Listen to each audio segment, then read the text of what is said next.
ይኸውላችሁ በዚህ ዓለም ላይ ብዙ ሰዎች የሚቸገሩበት ምክንያት ደስታን ፍለጋ ነው። ደስታ ደግሞ ከመስራት የሚመጣ ነው እንጂ ከማረፍ የሚመጣ አይደለም። ሐዘን ከየት ይወለዳል ካላችሁኝ ከረፍት ብዛት ነው። የኃጢአት ምንጮች የሚባሉት መብል፣ መጠጥ፣ የረፍት ብዛት፣ እንቅልፍ ናቸው። በነገራችሁ ላይ ጥበበኛ ሰው ማለት የት መናገር እንዳለበት የሚያውቅ፣ መቼ መናገር እንዳለበት የሚያውቅ፣ በማይናገርበት ጊዜ ዝም የሚል፣ በሚናገርበት ጊዜ ደግሞ ዝም የማይል፣ ጊዜ ቦታ አይቶ የሚናገር ሰው ነው ጠቢብ የሚባለው። ሁሉም በጊዜው የሚናገር። ከእግዚአብሔር ጋር ጊዜ የሌለው ሰው እግዚአብሔርም ከሱ ጋር ጊዜ የለውም። ለእግዚአብሔር ጊዜ ከሌላችሁ እግዚአብሔርም ለእናንተ ጊዜ አይሰጥም። ለእግዚአብሔር እንዴት ጊዜ ታጣላችሁ? እኔ እኮ ይገርመኛል። እግዚአብሔር የቲክቶክን ሩብ ይደርሰዋል ዛሬ? እስኪ ንገሩኝ፣ ይደርሰዋል ወይ? እንዴት ተጣድፎ ሰው እንዴት ተጣድፎ የዘወትር ጸሎቱን እንዲሁ ያም ካደረሰ ነው ተጣድፎ ጨርሶ፣ ግን ፌስቡክ ላይ ቲክቶክ ላይ ግን ተጥዶ ነው የሚውለው። ለምንወደው ሰው የምንሰጠው ብቸኛው ስጦታ ምን እንደሆነ ታውቃላችሁ? ምንድን ነው? ጊዜ ነው። ጌታችን ኢየሱስ ክርስቶስ ለሚወዳቸው ሰዎች ጊዜ በመስጠት ነበር ፍቅሩን የሚገልጥላቸው። ለቤተሰብ ጊዜ ሊኖር፣ ሰው ባል ለሚስቱ ጊዜ ሊኖር ይገባል። ሚስት ለባል ጊዜ ሊኖር ይገባል። ለልጆች ጊዜ ሊኖራችሁ ይገባል። እናንተ ጊዜ ትሰጣላችሁ? ቶሎ አልገባው ላለ ሰው ጊዜ ትሰጣላችሁ? አንተ ደደብ እስከ መቼ ድረስ ነው ከአንተ ጋር የምኖረው አትሉ? ጊዜ ትሰጣላችሁ? ቁማችሁ ትቆይታላችሁ? ሰው እስኪስተካከል፣ ጠባዩ የከፋ ሰው እስኪስተካከል ትቆያላችሁ? ወዲያው ነው። ማንን አይቆይም። አሁን ጥሎ መሮጥ ነው በቃ። እና ቆዩት እስቲ፣ ሁሉንም ሰው ቆዩት፣ ይስተካከላል ከቆየ ነው። በጊዜ የማይስተካከል ዲያብሎስ ብቻ ነው። ሰው ይስተካከላል። ለጎረቤት ጊዜ ያስፈልጋል። አላችሁ? አሁን ለጎረቤት ጊዜ አላችሁ? አሁን እንደው መችስ ሰለጠን ተብሎ አሁን ጎረቤትም አይጠያየቅም። የጎረቤትን ልጅ መቆጣትም ቀርቷል። እኛ ልጁ ነን በእውነት እግዚአብሔር በሚያውቀው። አሁንም ገና አላደግንም። በርግጥ ጎረቤት ነው እየቀጣ ያሳደገን። ዋስ ጠርተን ነው። ይገርማል። ስናጠፋ የጎረቤት ሰውዬ መጥቶ ዋስ አስጠርቶ ነው የሚለቀን ማለት ነው። ቢገርፈን ኧረ አየዋገሌ ገረፈን ብለን ለእናት አባታችን ብንናገር ደግ አረገ ነው የምንባለው። የኔን ልጅ ነካ እንባል። በምን ምክንያት ነው የመታው ተብሎም አይጠየቅም። ኃላፊነት አለው በልጆች ላይ። አሁን እኮ ሁሉም ሰው ቲክቶከር የሆነው እቤት የሚሰማው ስላጣ ነው። እቤት የሚሰማው ስላጣ እዚያ እየወጣ መለፍለፍ፣ ዝም ብሎ ድንችም እየበላ መለፍለፍ፣ በቆሎም እየበላ መለፍለፍ። ለምንድን ነው ይህን ሁሉ ያመጣው ስትሉ ሰው ኧረ በሞት ያዳምጡ። እኔ እኮ እውነቴ ነው። ልቡ ቅን የሆነ ጓደኛ መርጬ ሰላሜ ልዩ ነው ዛሬስ ተለውጬ ክርስቲያን መሆኑ በዚህ ያስታውቃል ፍቅሩ። በስመ አብ ወወልድ ወመንፈስ ቅዱስ አሐዱ አምላክ። በስመ አብ ወወልድ ወመንፈስ ቅዱስ አሐዱ አምላክ። በስመ አብ ወወልድ ወመንፈስ ቅዱስ አሐዱ አምላክ። ይትባረክ እግዚአብሔር አምላከ አበዊነ ቅዱሳን ዘሰባህ ምህረቶ ላዕሌነ።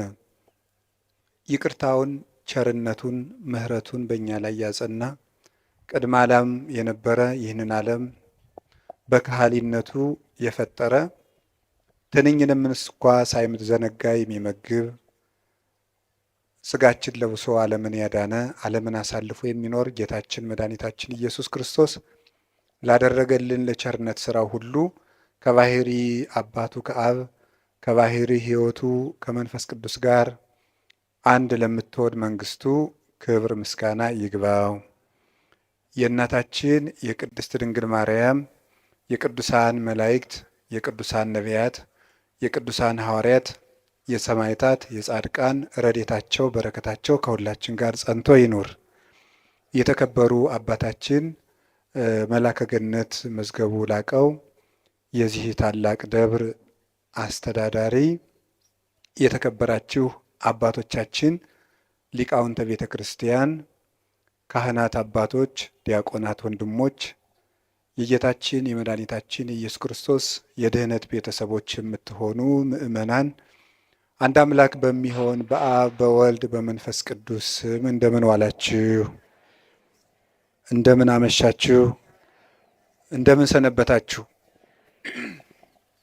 ቸርነት ገንዘቡ የሆነ ፈጣሪያችን ለዚህ ሰዓት በማይመረመር ቸርነቱ ስላደረሰን ስሙ የተመሰገነ ይሁን።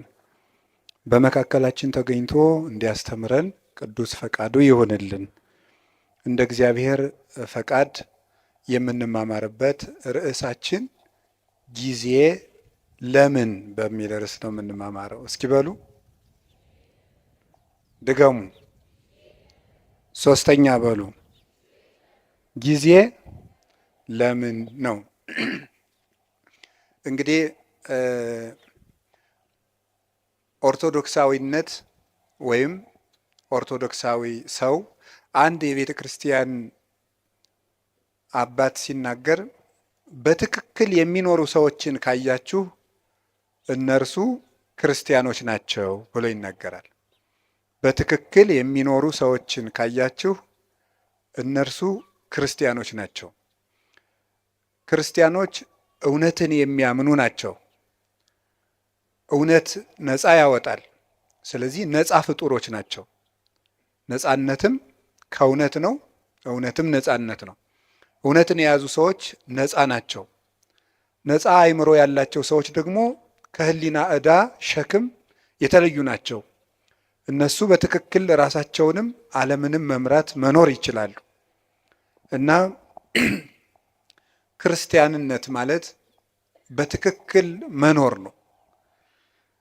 ክርስቲያንነት በትክክል መኖር ከሆነ ስለ እያንዳንዱ ነገር እንዴት እንደምናደርገው ማወቅ አለብን። ክርስቲያኖች አንድ ነገር እጃቸው ሲገባ ምን ሊያደርጉት እንደሚገባ የሚያውቁ ናቸው። ለምሳሌ ሕፃናት አንድ ነገር እጃቸው ላይ ቢገባ ምን እንደሚያደርጉት አያውቁም። በብዙ ልፋት የተገኘ ተቆፍሮ የተገኘ ወርቅ ወይም ዕንቁ ወስዳችሁ እጃቸው ላይ ብታስቀምጡ ወይ ይጫወቱበታል፣ ወይ ይወረውሩታል፣ ወይም ደግሞ ጭቃ ውስጥ ሊጥሉት ይችላሉ። ስለዚህ እንደዚያ እንዳይሆን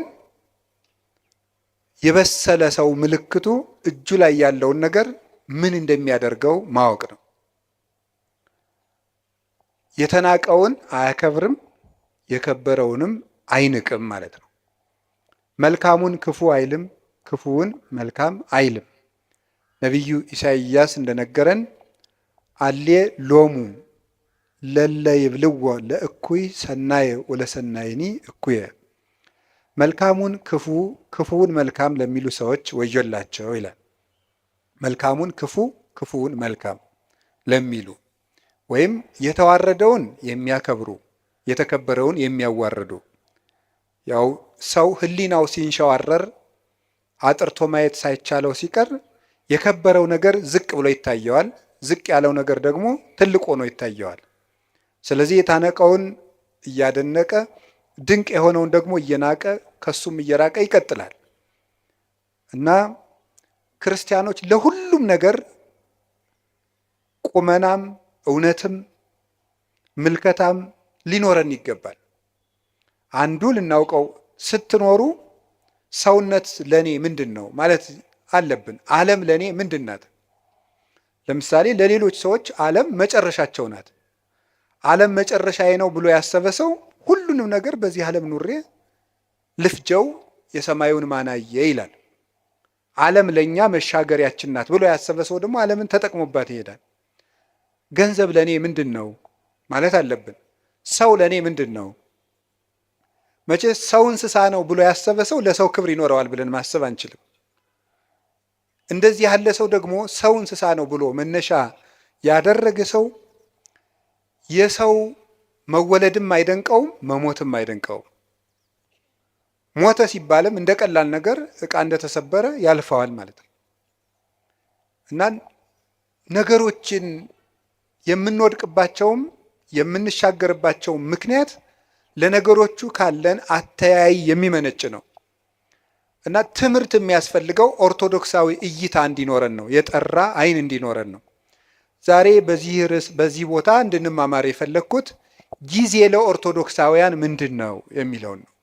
ለኦርቶዶክሳውያን ለእኛ ለክርስቲያኖች ጊዜ ምንድን ነው ነው?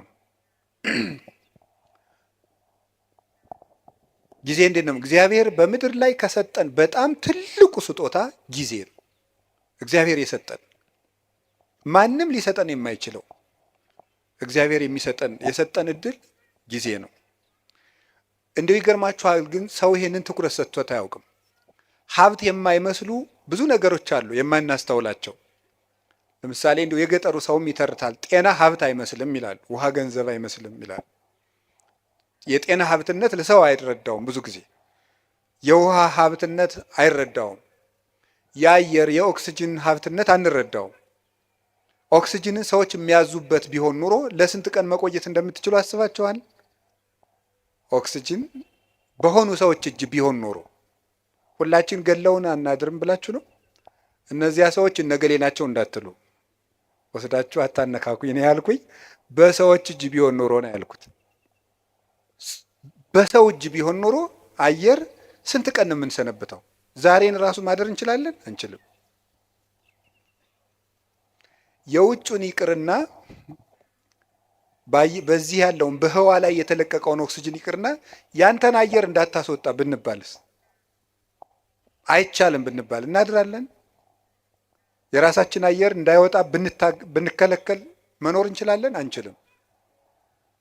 የአካል ክፍሎቻችንን ስጦታነት አስተውለን አናውቅም።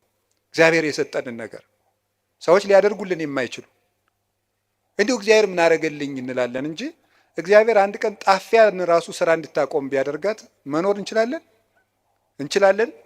በሰውነታችን ያለውን የጨው መጠን ማን ሊያጣራው ይችላል? ስለዚህ እንሞታለን ማለት ነው።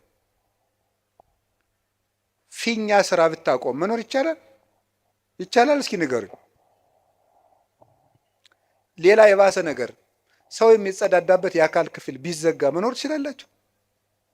ይቻላል? አይቻልም። እግዚአብሔር የሰጠን የአካል ስጦታ ማንኛውም ሰው የከበረ ሰው እንኳን ከብሮ የሚውለው እኮ መጸዳዳት ስለቻለ ነው። የከበረ ሰው እንኳን ቢሆን እና እግዚአብሔር እንዴት አድርጎ ስጦታ እንደሰጠን ማስተዋል አለብን። በጣም እያባከን ነው ያለው ነገር አካላችን፣ አይምሯችን። እሱም በሌላ ጊዜ ትማሩታላችሁ። እንዴት አድርገን እግዚአብሔር የሰጠንን አካል እያባከን ነው እንደሆነ ትማሩታላችሁ። እኔ ግን ዛሬ መናገር የፈለግኩት ስለ ጊዜ ነው። እግዚአብሔር ጊዜ ሰጥቶናል። ጊዜ በእግዚአብሔር ዘንድ ምንድን ነው? ጊዜ ፍጡር ነው፣ እንደምታውቁት መለኪያ ነው። እግዚአብሔር ያለ ጊዜ ነው የኖረው። ዘመን ሳይፈጠር እግዚአብሔር ነበረ። ጊዜ ፍጡር ነው። በቤተ ክርስቲያን አስተምሮ የመጀመሪያ ሰዓት ትባላለች። ቁጥር የተጀመረው መጋቢት 29 ቀን ነው። መጋቢት 29 እና መጋቢት 30 ሚያዝያ 1 በሊቃውንት አነጋገር ዕለተ ጠቢባን ይባላሉ። ጠቢባን ሥላሴ አንድ ሳይሉ 29 ብለው ስለጀመሩ ነው። እንዲህ ያለው ነገር ለማያምን ሰው አይረዳም። ቅዱስ ጳውሎስ አንደኛ ቆሮንቶስ ምዕራፍ 2 ላይ ሲናገር መንፈሳዊ ነገር ለስጋዊ ሰው ሞኝነት ይመስለዋል ይላል። በስጋዊ ዓይን አይመረመርምና ለብእሲሰ መንፈሳዊ ኩሉ ይተሐሰሶ፣ መንፈሳዊ ሰው ግን ሁሉን ይመረምራል። ወሎቱሰ አልቦ ዘይተሐሰሶ፣ እርሱም ግን የሚመረምረው የለም ይላል። እና ስጋዊ ነገር ያለው ሰው አንድ ሳይባል 29 የማይመስል ነገር ነው ይላል። ሃይማኖት ምንጊዜም ለስጋ የማይመስል ነገር ነው። የምናወጋው የመንፈስ ነገር ስለሆነ የመንፈስ ነገር በስጋ ነገር ሊለካ አይቻልም። መቼስ አሁን ነፋስን በሜትር አንለካውም። ለሁሉም ነገር መለኪያ አለው። ውሃን በኪሎ ሜትር አንለካውም። የራሱ መለኪያ አለው። ለራሱ ነገር ለሁሉም ነገር መለኪያ አለው። ከፍታም መለኪያ አለው፣ ዝቅታም መለኪያ አለው፣ ረቂቅ ነገር መለኪያ አለው፣ ፈሳሽ ነገር መለኪያ አለው፣ ጠጣርም መለኪያ አለው። እንዲሁ መንፈሳዊ ነገርም የራሱ መለኪያ አለው። ውሃውን በሜትር ጤፉን ደግሞ በሊትር መቼስ ልለካው አይባልም። መለኪያ አለው። የነፍስም ነገር የራሱ መለኪያ የራሱ ዩኒት ስታንዳርድ አለው። ስለዚህ የነፍስን ነገር የምንረዳው እግዚአብሔርን በመፍራት ነው። እግዚአብሔር ጊዜን ሳይፈጥር ነበረ፣ ጊዜን ፈጠረ። የመጀመሪያዋ ሰዓት መጋቢት 29 ቀን ፈጠረ። ጊዜ በጊዜ ምን እንደተደረገ አስተውሉ። በጊዜ ከተደረጉ ነገሮች አንዱ እግዚአብሔር በጊዜ ይሄንን ዓለም ፈጥሮታል። ይሄንን ዓለም ፈጠረ። 7 ዕለታትን ፈጠረና አቆመ። 7 ዕለታት በዕብራውያን አነጋገር 7 ቁጥር ፍጹም ቁጥር ተደርጎ ይነገራል። መጽሐፍ ቅዱስ ሲተረጎም ማወቅ ካለብን ነገሮች አንዱ የመጽሐፍ ቅዱስን መነሻ ባህል ነው ማወቅ የሚገባል። የመጽሐፍ ቅዱስን መነሻ ባህል ስናውቅ መጽሐፍ ቅዱስን መረዳት እንችላለን። ስለዚህ በዕብራውያን ወይም በእስራኤል ባህል 7 ቁጥር እንደ ፍጹም ቁጥር ይቆጠራል።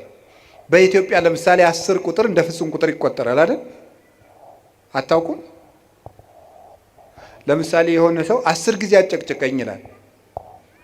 እናንተ ግን 3 ጊዜ ብቻ ሊሆን ይችላል ያላችሁት። ለምንድን ነው 10 ጊዜ የሚለው? ጭራሽ ማለት ነው፣ ፍጹም ማለት ነው። ምን 30 ጊዜ ጨቀጭቀኝ ያላያ ይላል። ነገርከኝ እኮ ይላል። ብፁዕ አባታችን መጥተዋል። ከመቀመጣችን ተነስተን እንቀበልና እሺ፣ በረከታቸው ይድረሰን። ሁላችሁም ተባርካችኋል። ባላችሁበት ቁጭ በሉ። እኔም ተሳልሜ ብመጣ ትፈቅዳላችሁ አይደል? እሺ።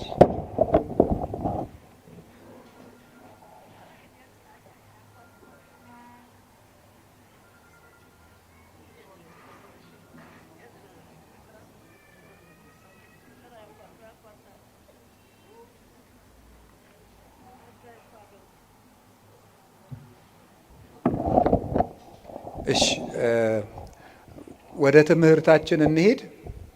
ብፁዕ አባታችን ስለተገኙ በጣም ደስ ብሎኛል። እናንተም ደስ ብሏችኋል።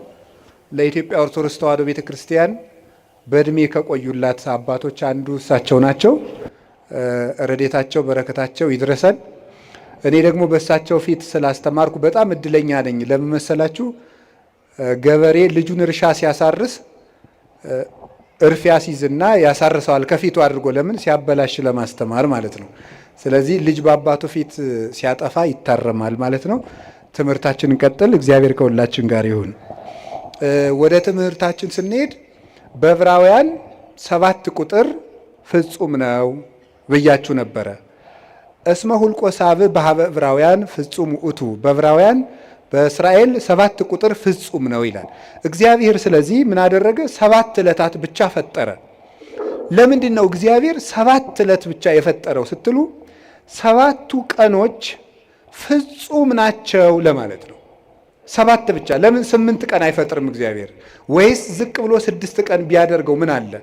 የዓመቱን መለኪያ 7 ቀን ያደረገው ለምን ይመስላችኋል? 7ቱም ዕለታት ፍጹም ናቸው ይላል። እንዲያውም ልንገራችሁ፣ የዚህ ዓለም ዋና ምሰሶዎች 7 ዕለታት ናቸው። በመጽሐፈ ምሳሌ ምዕራፍ 9 ከቁጥር 1 ጀምሮ እንዲህ ይላል፣ ጥበብ ሐነጸት ቤተ ወአቀመት ላቲ 7 አዕማደ። ጥበብ ቤቷን ሰራች 7 ምሰሶዎችንም አቆመች ይላል። ጥበብ ቤቷን ሰራች። ጥበብ የተባለ እግዚአብሔር ወልድ ነው። መንፈሳዊ ትርጉም አለው። የዛሬው ዓላማችን ግን እሱ አይደለም። ጥበብ ወልድ ይችን ዓለም ፈጠረች፣ 7 ምሰሶ አቆመች ማለት 7 ዕለታትን ፈጠረች ማለት ነው። 7ቱ ዕለታት ለምንድን ነው ምሰሶ የተባሉ ሲባል ምሰሶ ቤቱን እንደሚያጸናው በዚህ ዓለም የሚኖር ነገር ሁሉ ጸንቶ የሚኖረው በ7ቱ ዕለታት በሚሰራ ስራ ነው ማለት ነው። ምሰሶው ሲፈርስ ወይም ምሰሶ ቢነቀል ቤቱ እንደሚናድ ሁሉ የሰው ልጅ ሕይወቱ የሚናደው ወይም የሚፈርሰው በ7ቱ ቀናት በሚሰራቸው ስራዎች ናቸው። 7 ቀን የምንሰራው ስራ ወይ ሕይወታችንን ያፈርሳል ወይ ሕይወታችንን ይሰራል። ምሰሶዎቹ በትክክል የቆሙለት ቤት እንደማይፈርሰው 7ቱን ዕለታት እንዴት መጠቀም እንደሚችል የሚያውቅ ሰው የጸና ቤት ይኖረዋል። የልብ ቤት፣ የአይምሮ ቤት፣ የስጋ ቤት፣ የነፍስ ቤት ይኖረዋል ማለት ነው። ስለዚህ ዕለታትን ከመጠቀም ነው። እንኳን እኛ እግዚአብሔር ራሱ ቀን ተጠቅሞ ነው ስራ የሰራ። ቀንን የማይጠቀም ሰው ምንም ማድረግ አይችልም። እግዚአብሔር 6 ቀን ነው ይህን ዓለም የፈጠረው። አይገርማችሁ? በ6 ቀን ዓለምን ፈጠረ። ምን ማለቱ ይመስላችኋል? ኋላ ያን 6 ቀን ደግሞ ለእኛ ሰጠን። የሰጠኋችሁ 6 ቀን እኔ ዓለምን የፈጠርኩበት ነው። እናንተ የምትቀልዱበት እሁድ 4 ባህርያት የተፈጠሩበት ነው። መሬት፣ ውሃ፣ ነፋስ፣ እሳት 4 ባህርያት፣ 7 መላእክት፣ 7 ሰማያት፣ መላእክት፣ ብርሃን፣ 8 ፍጥረታትን ያከናወንኩበት ቀን ነው። እናንተ የምትቀልዱበት ሰኞ ይሄን የምታዩትን ጠፈር የዘረጋውበት ቀን ነው። እናንተ የምትቀልዱበት ማክሰኞ በምድር ላይ ያሉ እጽዋትን ሁሉ የፈጠርኩበት ቀን ነው። እናንተ እንደዋዛ የምትገፉት ረቡዕ በዚህ ዓለም የሚያሸበርቁ ፀሐይ፣ ጨረቃ፣ ከዋክብትን ያበራሁበት ቀን ነው። እናንተ በስንፍና የምትሸኙት ሐሙስ በባህር ውስጥ ያሉ አዞ፣ ጉማሬ፣ ሌሎችንም አሳ አንበሪዎችን በክንፍ የሚበሩትን፣ በእግራቸው የሚሽከረከሩትን፣ በክንፋቸው የሚበሩትን ሁሉ ያስገኘውበት ቀን ነው። እናንተ በዋዛ በፈዛዛ የምታሳልፉት ዓርብ በአርአያዬ በአምሳሌ ሰውን የፈጠርኩበት ቀን ነው ማለቱ ነበረ። ሰኞ፣ ማክሰኞ፣ ረቡዕ እንደ ዋዛ ሲያልፉ እነዚህ ትዝ ብለዋቸው ያውቃሉ? እነዚህ ሁሉ ዓለማት 20 ዓለም ነው ያለው። አሁን እኛ ከ20 ዓለማት የምንኖረው በአንዷ በዳረ ጎቷ በጫፏ በዚች ምድር ነው። እግዚአብሔር የፈጠረው 20 ዓለም ነው። ከ20ኛው በዚች ዓለም የምናየው ነገር ሁሉ እንኳን ተመርምሮ አይዘለቅም። ሕሊና ራሱ ይደክማል ቢያስብ። እንኳንስ ሌላውን ያንን ሰው ተፈጥሮ እንኳን ብታዩት ሊገባና አይችልም። እንደዚህ ያሉ ድንቅ ነገሮች የተደረጉት በ6 ቀን ነው። የጊዜን ጥቅም አያችሁት? በ7ኛው ቀን እግዚአብሔር አረፈ። ምን ማለት ይመስላችኋል? እግዚአብሔር 6 ቀን ሰራና አረፈ። ስራችሁ ብዙ ይሁን እረፍታችሁ ጥቂት ይሁን ማለቱ ነበረ። በቁሙ ነው። ወርቅ አለው፣ መንፈሳዊ ትርጉም አለው። ስራችሁ ብዙ ይሁን እረፍታችሁ ግን ጥቂት ይሁን። ይኸውላችሁ በዚህ ዓለም ላይ ብዙ ሰዎች የሚቸገሩበት ምክንያት ደስታን ፍለጋ ነው። ደስታ ደግሞ ከመስራት የሚመጣ ነው እንጂ ከማረፍ የሚመጣ አይደለም። ሐዘን ከየት ይወለዳል ካላችሁኝ፣ ከረፍት ብዛት ነው። የኃጢአት ምንጮች የሚባሉት መብል፣ መጠጥ፣ የረፍት ብዛት፣ እንቅልፍ ናቸው። ስለዚህ እረፍት የሚያበዙ ሰዎች ምንጊዜም ሕይወታቸው ሐዘንተኛ ነው። የእንቅልፍ ብዛት የተቦጫጨቀ ልብስ ያስለብሳል ይላል ሰሎሞን። ድሃ ያረጋል ማለት ነው ብዙ የምትተኛ ከሆነ። የእንቅልፍ ብዛት መጽሐፍ ቅዱስ ነው ያለው፣ የተቦጫጨቀ ልብስ ያስለብሳል። ጊዜን ባለመጠቀማችን ምክንያት አይ ጊዜ የሰጣቸው እና ያገሌ ሀብታሙ ነው ምናምን ቢባል የድንቁርና ጉዳይ ነው። በጊዜ ያለመጠቀማችን እንዴት እንደሚጎዳን ተመልከቱ። እስቲ ርዕሳችን ምንድን ነው? እስቲ በሉ ምን አላችሁኝ? ጊዜ ለምን? እግዚአብሔር በጊዜ ዓለምን ምን አደረገበት አልኳችሁ? ፈጠረ። ዓለምን አጸናበት። ጊዜ ምሰሶ ነው። ጊዜ መፍጠሪያ ነው። የሌለን ነገር ማምጫ ነው። ጊዜውን የሚጠቀም ሰው የሌለ ነገር ያመጣል። እግዚአብሔር በጊዜ የሌለን ነገር አመጣ። ሰማይ አልነበረ፣ ምድር አልነበረ። የሌለንን ነገር ማምጣት ከፈለጋችሁ ጊዜያችሁን ተጠቀሙ። ጊዜ ላይ የሚቀልድ ሰው ምኞቱን ታቅፎ ይሞታል እንጂ ምንም አያመጣም። ጊዜ ነው የሌለውን ያመጣ። እግዚአብሔር በጊዜ ለክቶ የምህረት ቀጠሮ ሰጠ። በኖህ ዘመን 120 ዓመት ሰጠው አለ። 100ውን ቀለዱ፣ በ20 አጠፋቸው። 20ውን ትቶ አጠፋቸው። በኖህ ዘመን የነበሩ ሰዎችን 120 ሰጣቸው። 20ው ሲቀር ንስሐ እንገባለን ሲሉ 100 ሳያልቅ ጨረሳቸው። ጊዜን ካልተጠቀምክበት ብሰጥህም አትጠቀምበት ብሎ ወሰዳቸው። ዛሬ ለምን ይመስላችኋል የምንቀሰፈው? እግዚአብሔር ጊዜ ሰጠ፣ አልተጠቀምንበትም። ስለዚህ እየቀነሰ ይወስደናል ማለት ነው። በሰጠን ጊዜ ካልተጠቀም ከእድሜያችን ቀንሶ ያነሳናል። የማያፈራለትን ዛፍ በጓሮ የሚንከባከብ ገበሬ ጅል ማን አለ? ሌላው የባስ በጠፈጠፉ እየተንጠፈጠፈ ሌሎችን አዝመራዎች እንዲያጠፋቸው ነው። ይልቁን በጊዜ መቁረጥ ነው። ስለዚህ እግዚአብሔር ይቆርጣል። የማያፈራውን ፍሬ የማያፈራውን ዛፍ ከሱ ይቆርጡታል ብሎ ነግሮናል። ወይወዲዎ ውስተ እሳተ ገሃነም በእሳት ያቃጥሉታል። ምን ፍሬ የማያፈራውን ቅርንጫፍ። አነ ውእቱ ሐረገ ወይን ዘጽድቅ ወአንትሙ አይጹቂሁ ንበሩ በየ ወአነብክሙ። እኔ የወይን ሐረግ ነኝ፣ እናንተ ደግሞ ቅርንጫፎች ናችሁ። በእኔ ኑሩ፣ እኔም በእናንተ እኖራለሁ። ፍሬ አፍሩ፣ ካላፈራችሁ ትቆርጣላችሁ አለ። እግዚአብሔር በጊዜ ምሕረት ሰጠ፣ በጊዜ ያልተጠቀሙትን ደግሞ አጠፋቸው። እግዚአብሔር ለመወለድ 5500 ዘመን ቀጠረ። 5500 ዘመን ሲፈጸም ተወለደበት። ዋመ በጽሐ ጊዜሁ ፈኖ እግዚአብሔር ወልዶ ዋሂደ ወተወልደ እምብእሲት። የዘመን ፍጻሜ በደረሰ ጊዜ እግዚአብሔር ተቀዳሚ ተከታይ የሌለ ልጁን ውረድ ተወለድ ሙት ተሰቀል ብሎ ለኩነተ ሥጋ ወደዚህ ዓለም ላከው። ንዕድ ክብርት ከምትሆን ከመቤታችንም ተወለደ ይላል። ጊዜው በደረሰ ጊዜ በጊዜ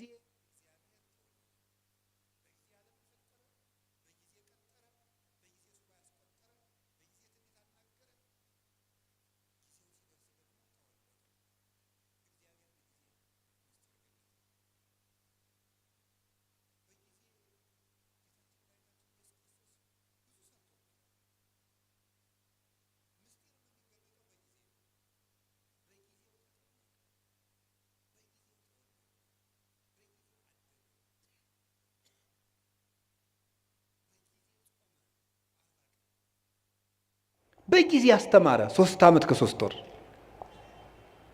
በጊዜ ምስጢሩን ገለጠ። በደብረ ታቦር እንኳን ብርሃን ከገለጠላቸው በኋላ እንዳትናገሩ እስካመ ይትፌጸም በጊዜው ጊዜው እስኪደርስ ድረስ በትንሣኤ ልቡናችሁ ቀንቶላችሁ ምስጢር ተከናውኖላችሁ በሀብተ መንፈስ ቅዱስ ተሰርታችሁ እስክትናገሩት ድረስ ቆዩ አላቸው። በጊዜ የሚነገር አለ፣ በጊዜ የማይነገር አለ። ወቤ ብዙ ነገር ዛነ ነግረክሙ የምነግራችሁ ብዙ ነገር ነበረኝ። ወባይቱ እትክሉ ይእዜ ጸዊሮቶ ነገር ግን ዛሬ ልትሸከሙት አትችሉም፣ በጊዜው ነግራችኋለሁ አለ። በጊዜ የሚነገር አለ። በነገራችሁ ላይ ጥበበኛ ሰው ማለት የት መናገር እንዳለበት የሚያውቅ፣ መቼ መናገር እንዳለበት የሚያውቅ፣ በማይናገርበት ጊዜ ዝም የሚል፣ በሚናገርበት ጊዜ ደግሞ ዝም የማይል፣ ጊዜ ቦታ አይቶ የሚናገር ሰው ነው ጠቢብ የሚባለው። ሁሉም በጊዜው የሚናገር። ጌታችን ኢየሱስ ክርስቶስ በጊዜው ተሰቀለ፣ በጊዜው ተያዘ፣ በጊዜው ሞተ፣ በጊዜው ተነሳ፣ በጊዜው አረገ፣ በጊዜው ሀብተ መንፈስ ቅዱስን ላከላቸው 10 ቀን ጠብቆ። ያለ ጊዜ ጸጋም አይሰጥም። እንዲህ አሁን ልጁን እንዲያው ልጅ የሌላቸውን እናት አባት 9 ወር ከ9 ወር አስቀድሞ እንዲያው በ3 ወሩ ከብት ጠባቂ ስለሌለን ልጁ ቶሎ እንዲደርስ ይወለድ ቢሉ ይወለዳል? አይወለድም። በጊዜው ነው የሚወለደው። ለመውለድም ጊዜ አለው። ጸጋም በጊዜው ነው የሚሰጠው። ጥያቄም በጊዜው ነው የሚመለሰው። ጊዜ አለው። አሁን ፈልግ ያለው ቢባል አይሆንም፣ በጊዜው ይሆናል። መቆየት ያለብንን መቆየት። እግዚአብሔር በጊዜው ሁሉን ሰራ። እንግዲህ ደግሞ በጊዜው ይመጣል። ያ ጊዜ መቼ እንደሆነ ደግሞ አታውቁም ብሎናል። ትግሁ እንከ እስመ የተአምሩ ጊዜ ይመጽእ እግዚእክሙ፣ ጌታቸው የሚመጣበትን ጊዜ አታውቁምና ተግታችሁ ጠብቁ። ሶበሰ አይመረ በአለቤት ጊዜ ይመጽእ ሰራቂ እምተጋ ዋህለው፣ ባለቤት ሌባ የሚመጣበትን ጊዜ ቢያውቅ ኑሮ በዚያች ሰዓት ይተጋ ነበር። ግን ሌባው መቼ እንደሚመጣ ስለማያውቅ ሌሊቱን ሙሉ መትጋት አለበት። እናንተም ጌታችሁ የሚመጣበትን ሰዓት ብታውቁት በዚያች ሰዓት ብቻ ትተጉ ነበር። ግን ጌታችሁ በ10 ዓመታችሁ ይምጣ፣ በ20 ዓመታችሁ፣ በ30 ዓመታችሁ ይምጣ፣ በ50 ዓመታችሁ፣ ስትጀምሩ ይምጣ፣ ስትጨርሱ አታውቁትም። ስታገቡ ይምጣ፣ ስትሸመግሉ ይምጣ፣ ሳታገቡ ይምጣ፣ ስታገቡ ይምጣ፣ አታውቁትም። በድህነታችሁ ጊዜ ይምጣ፣ በሀብታችሁ ጊዜ ይምጣ፣ ስትሾሙ ይምጣ፣ ስትሻሩ ይምጣ፣ የምታውቁት ነገር የለም። በሰጣችሁ ጊዜ ተዘጋጅታችሁ ኑሩ ብሎ ሰጥቶናል።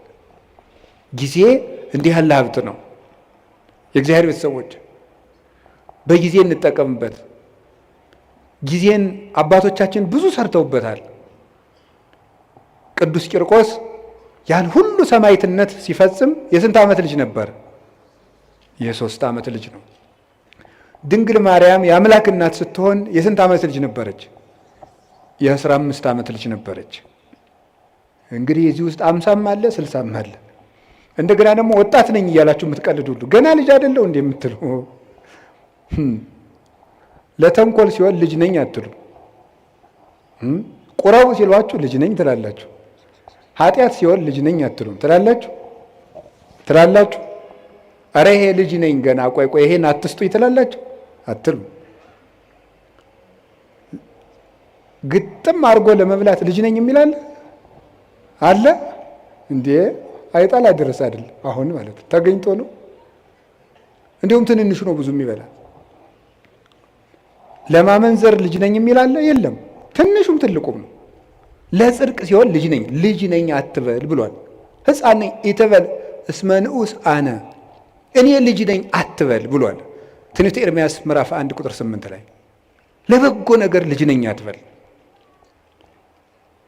ስለዚህ የእግዚአብሔር ቤተሰቦች ቅዱስ ጊዮርጊስ 4 ጊዜ ሙቶ ሲነሳ ያ ሁሉ ሰማዕትነት ሲፈጽም ጠቅላላ ዕድሜው 27 ዓመት ነው። በጊዜ አባቶቻችን ተጠቀሙበት። በቀኝ የተሰቀለው ወንበዴ መንግሥተ ሰማያትን የወረሳት በ3 ሰዓት ዝግጅት ነው። ለተጠቀመበት ሰው 3 ሰዓት መንግሥተ ሰማያትን ያስገኛል። አብሮ የቆመው ሰው ደግሞ በዚያው ሲኦልን አግኝቷል እድሜ ዘመኑ። አንድ ቀን የሰማ ሰው ዘኬዎስ ተመልሶ ጊዜውን ተጠቅሞ መንግሥተ ሰማያት ገብቷል። 3 ዓመት አብሮ የቆየው ይሁዳ ጊዜውን መቀለጃ ስላደረገው ከክርስቶስ መንግሥት ውጭ ሆኗል። በጊዜ የሚቀልል ሰው ይሁዳ ጊዜውን እንደ ድል መጠቀም ሲገባው መተናኮያ ያደረገው። ምን አደረገ መሰላችሁ? ክርስቶስን እኔ እሸጠዋለሁ አለ። እሸጥና እሱ እንደለመደ በታምራቱ ያመልጣል። ከዚያ በኋላ ደግሞ እኔ መመልሼ ገንዘቤን በልቼ መምህር የብዬ ከእሱ ጋር ታሪክ እቀጥላለሁ አለው። ጊዜው ግን መሽቶ ነበር። ክርስቶስ ተያዘ። ደርሷላ። ሲሰርቅ የነበረበት ጊዜ አለቀ። በቃ አለ። እግዚአብሔር መቅረዚቱን አጠፋት። ከዚያስ ምን አደረገ ደግሞ? ጌታ ከማረጉ በፊት ከመሞቱ በፊት እኔ ተቀድሜ ሙቼ ሲኦል ቆየዋለሁ፣ ነፍሳትን ሲያወጣ ያወጣኛል አለ። አይ ይሁዳ አልፏል። እሱ መቼ ምን አደረገ ጌታ? የለም ይሁዳ ዛሬም አትሞትም ብሎ ግንባሩ ተፈጥፍጦ ቆይ፣ ሆዱ ተዘርግፎ ቆየ። ከዛ ምን አደረገ ጌታ ሲያረግ? አንተ ያሰቀልከው ሰው እኮ አረገ አሉት። እኔን ሳያወጣኝ ብሎ ደንግጦ እወጣለሁ ሲል ከመቃኑ ላይ ከደጃፍ ወይም ከበሩ ላይ ግንባሩ ተፈጥፍጦ ሞተ ይላል። ምን አድርጎ ስትሉኝ? በጊዜ ቀልዶ። የእግዚአብሔር የምሕረት ጊዜው አብቅቶ በቃይ ብሎ እግዚአብሔር ታገሰው። 3 ዓመት ቻለው። አብሮት እየዋለ ሙዳየ ምጽዋቱን እየሰረቀ ማይምረ ኅቡዓት ክርስቶስ አብሮት እያለ እየሰረቀ የሚያውቀውን ጌታ እንዳላዋቂ መጥቶ አብሮት በሀከረቢ መምህር ደህና ዋልክ እያለ የልቡን በልቡ እያደረገ 3 ዓመት ቻለው። በቃኝ አለ እግዚአብሔር። ቸርነትን ላልተጠቀመበት መዓት ይታዘዝለታል። እግዚአብሔር ጊዜ የሚሰጠው ለቸርነት ነው። የተአምርኑ ከመሳይሉ ለእግዚአብሔር ኪያከ ያገር ሀበ ንስሐ እንዲመራህ አታውቅምን ይላል ቅዱስ ጳውሎስ ሮሜ ምዕራፍ 2 ላይ ሲናገር። የእግዚአብሔር ቸርነት እኮ የምሕረት ዕድል ነው፣ መጥፊያ አልነበረም። ሲራክም የተወስክ ኃጢአተ በዲበ ኃጢአት እንዘ ትብል መሐሪ ውእቱ እግዚአብሔር። እግዚአብሔር ይቅር ባይ ነው፣ እግዚአብሔር ቸር ነው፣ እግዚአብሔር መሐሪ ነው እያልክ በኃጢአት ላይ ኃጢአትን አትጨምር ይላል እና ጊዜ ብዙ ነገር ተሰርቶበታል። ርዕሳችን ምንድን ነው? ንገሩኝ እንጂ። ጊዜ ለምን? እሺ አንድ ሁለት ሶስት ነጥቦችን ልናገርና ብፁዕ አባታችን እንዲያስተምሩን ብለቅ ይሻላል። ጊዜ ለምን በሉ እስቲ። እንግዲህ እግዚአብሔር በጊዜ ፈጠረ። እስቲ በጊዜ ፈጠረ በሉ። በጊዜ መጣ፣ በጊዜ ሞተ፣ በጊዜ ተነሳ፣ በጊዜ አረገ፣ በጊዜ መንፈስ ቅዱስን ላከ። እሺ በጊዜ ይመጣል በሉ። በጊዜ ምን ይላል? ይመጣል። ጊዜ እግዚአብሔር ይህን ሁሉ ሰርቶበታል። አሁን እኛ በጊዜ ምን እናድርግ ነው ርዕሳችን። እስኪ ጊዜ ለምን በሉ። እሺ የመጀመሪያው ጊዜ ለእግዚአብሔር በሉ። ሁላችሁም በሉ እስኪ ድገሙ። አሁን ከዛሬ በኋላ ይሄ እኮ መመሪያ ነው። እንግዲህ የኑሮ መመሪያ እየነገርኳችሁ ነው። የመጀመሪያ መርሃችን እዚህ ውስጥ የተሰበሰብነው ጊዜ ለማን መመሪያችን ነው። ከዛሬ ጀምሮ ጊዜ ለማን? አንድ ድገሙ። ጊዜ ለእግዚአብሔር። ከእግዚአብሔር ጋር መኖር ነው። ጊዜ የተሰጠው እግዚአብሔርን ልናመልክበት ነው። ስብሐ ለልዕልተ ይሴብሐከ ቅዱስ ዳዊት በቀን 7 ጊዜ አመሰግንሃለሁ ይላል። ጠዋት 12 ሰዓት እንደተማራችሁት ካሁን በፊት ብርሃን ሌሊቱን አሳልፈህ ብርሃን የሰጠህን ጌታ ብለን፣ በብርሃን የፈጠርከኝ ጌታ ብለን፣ ለእኔ ስትል ማለዳ ከሐና ከቀያፋ ፊት በ12 ሰዓት ተከሰስክልኝ ብለን 3 ሰዓት እንጸልያለን። ሔዋን የተፈጠረችበት ቅድስት ድንግል ማርያም ብስራተ መላክን የተሰማችበት ለሁሉ ፍትህ የሚሰጥ ጌታ በ3 ሰዓት ከጲላጦስ ፊት ተከሶ የቀረበበት 3 ሰዓት 6 ሰዓት አዳም የተሳሳተበት የሰው ልጅ አይምሮ የሚደክምበት ደህና ሲጫወት የቆየው ሰውዬ 6 ሰዓት ላይ ማዛጋት ይጀምራል። 6 ሰዓት አጋንንት የሚሰለጥኑበት ሰው የሚደክምበት ጊዜ ነው። አዳምም የሳተበት ጊዜ ነው። 6 ሰዓት ደግሞ እግዚአብሔር ሁሉ ክርስቶስ የተሰቀለበት ሰዓት ነው። በዚያ ሰዓት አንዲት አቡነ ዘበሰማያት እንኳን መድገም 9 ሰዓት ጸሎት የሚያርግበት መስዋዕት የሚያርግበት ጌታ ነፍሱን ከስጋው የለየበት ለእኔም ጥሩ አሟሟት ስጠኝ ለማለት ለእኛ ሲል መራራ ሐሞት የጠጣበት ጎኑን ተወግቶ ማየገቦ ያፈሰሰበት 11 ሰዓት የተቀበረበት ነፍሳትን ከሲኦል ያወጣበት ሰዓት እግዚአብሔር አዳምን ፍለጋ የመጣበት እግዚአብሔር በ11 ሰዓት ነው አዳም ወዴት ነህ እያለ የበለስ ቅጠል ያገለደውን መሆን አዳም ፍለጋ በገነት ዛፍ መሃል የመጣው 11 ሰዓት የቀን ፍጻሜ ነው። በዘመን ፍጻሜ መጥቻ አድንሃለሁ እያለው ነው። ስለዚህ በ11 ሰዓት ጌታዬ ሆይ እኔንም ፈልገኝ ብሎ መጸለይ ይፈልጋል። እኔም ጫካ ውስጥ ነኝ ፈልገኝ ብልም ማታ ምሽት ሰዓት የመጣውን ግርማ ሌሊት በሰላም አሳድረኝ ለእኔ ስትል በምሽት 3 ሰዓት እንደ ወንበዴ ታሰርክልኝ ብሎ ማታ መጸለይ ይገባል። ቀኑን ሁሉ ለእግዚአብሔር መስጠት ነው። ከእግዚአብሔር ጋር ጊዜ የሌለው ሰው እግዚአብሔርም ከእሱ ጋር ጊዜ የለውም። ለእግዚአብሔር ጊዜ ከሌላችሁ እግዚአብሔርም ለእናንተ ጊዜ አይሰጥም። እንዴ ለእግዚአብሔር እንዴት ጊዜ ታጣላችሁ? እኔ እኮ ይገርመኛል። እግዚአብሔር የቲክቶክን ሩብ ይደርሰዋል ዛሬ? እስኪ ንገሩኝ፣ ይደርሰዋል ወይ? እንዴት ተጣድፎ ሰው እንዴት ተጣድፎ የዘወትር ጸሎቱን እንዲሁ ያም ካደረሰ ነው ተጣድፎ ጨርሶ ግን ፌስቡክ ላይ ቲክቶክ ላይ ግን ተጥዶ ነው የሚውለው። እባካችሁ ለእግዚአብሔር ጊዜ ስጡ። እውነቴን ነው። ለእግዚአብሔር ጊዜ ከሌላችሁ ትጠፋላችሁ። የእውነቴን ነው። ለማስቀደስ ጊዜ የሌላችሁ ሰዎች እድሜያችሁ ያጥራል። ለዘወትር ጸሎት እድሜ ከሌላችሁ ጊዜ ከሌላችሁ ከእግዚአብሔር ጋር ለመገናኘት መጽሐፍ ቅዱስ ለማንበብ ጊዜ የሌላችሁ ጊዜ የለኝም ደግሞ እንዲሁ እናንተ ጉራችሁ እኮ ያልቀው። እስቲ ፌስቡክ ውስጥ የምታነቡት ቴክስት ቢደመር እንደው 20 ገጽ አይሆንም? መጽሐፍ ብናረገው አይታተምም? ብሮሸር ብናረገው ይሆናል እኮ ስትደዘድዙት የምትሉት። እንዴት ነው ጊዜ የሌላችሁ? ወእግዚአብሔር ይነግሮሙ ለሕዝቡ መጽሐፍ አንድ ከዛ እናንተ የሚመስላችሁ አንድ ሳምንት እና ጌታዬ ሕይወቴን ንገረኝ። እንዴ ምኑን ነው የሚነግራችሁ? ጅል ነህ ብሎ ይንገራችሁ? ጌታዬ ሕይወቴን ንገረኝ። ምንድን ነው የሚነግራችሁ ነው? እየነገራችሁ መስለኝ። መዝሙር 86 ላይ እግዚአብሔር የነገሮሙ ለሕዝቡ በመጽሐፍ፣ እግዚአብሔር ለሕዝቡ በመጽሐፍ ይነግራቸዋል አለ። እስኪ በሉ እግዚአብሔር ለሕዝቡ በሉ። በምን ይነግራቸዋል? በመጽሐፍ ይነግራቸዋል። መጽሐፍ ማለት እግዚአብሔር ለኛ የሚናገርበት። ጸሎት ማለት ጸሎት ብሂል ተናግሮ ምስለ እግዚአብሔር፣ ጸሎት ከእግዚአብሔር ጋር መነጋገር ነው ይላል። ጸሎት ከእግዚአብሔር ጋር መነጋገር ነው። መጽሐፍ ማንበብ ደግሞ እግዚአብሔር ለኛ የሚነግርበት ሰን ነው። አጸም ዘይነብበኒ እግዚአብሔር አምላኬ እስመ ውእቱ ይነብብ ሰላም ለሕዝቡ። ፈጣሪ እግዚአብሔር የሚናገረኝን እሰማለሁ፣ እርሱ ለሕዝቡ ፍቅር አንድነትን ይናገራልና ይላል ቅዱስ ዳዊት። እግዚአብሔርን ለመስማት ጆሮ የሌለው መጽሐፍ ቅዱስ ለማንበብ በቀን 5 ደቂቃ የሌለው ሰው በየቀኑ ሁከት ሊሰማ ይገባዋል። እንዲህ ያለ ጆሮ ይነቀላል።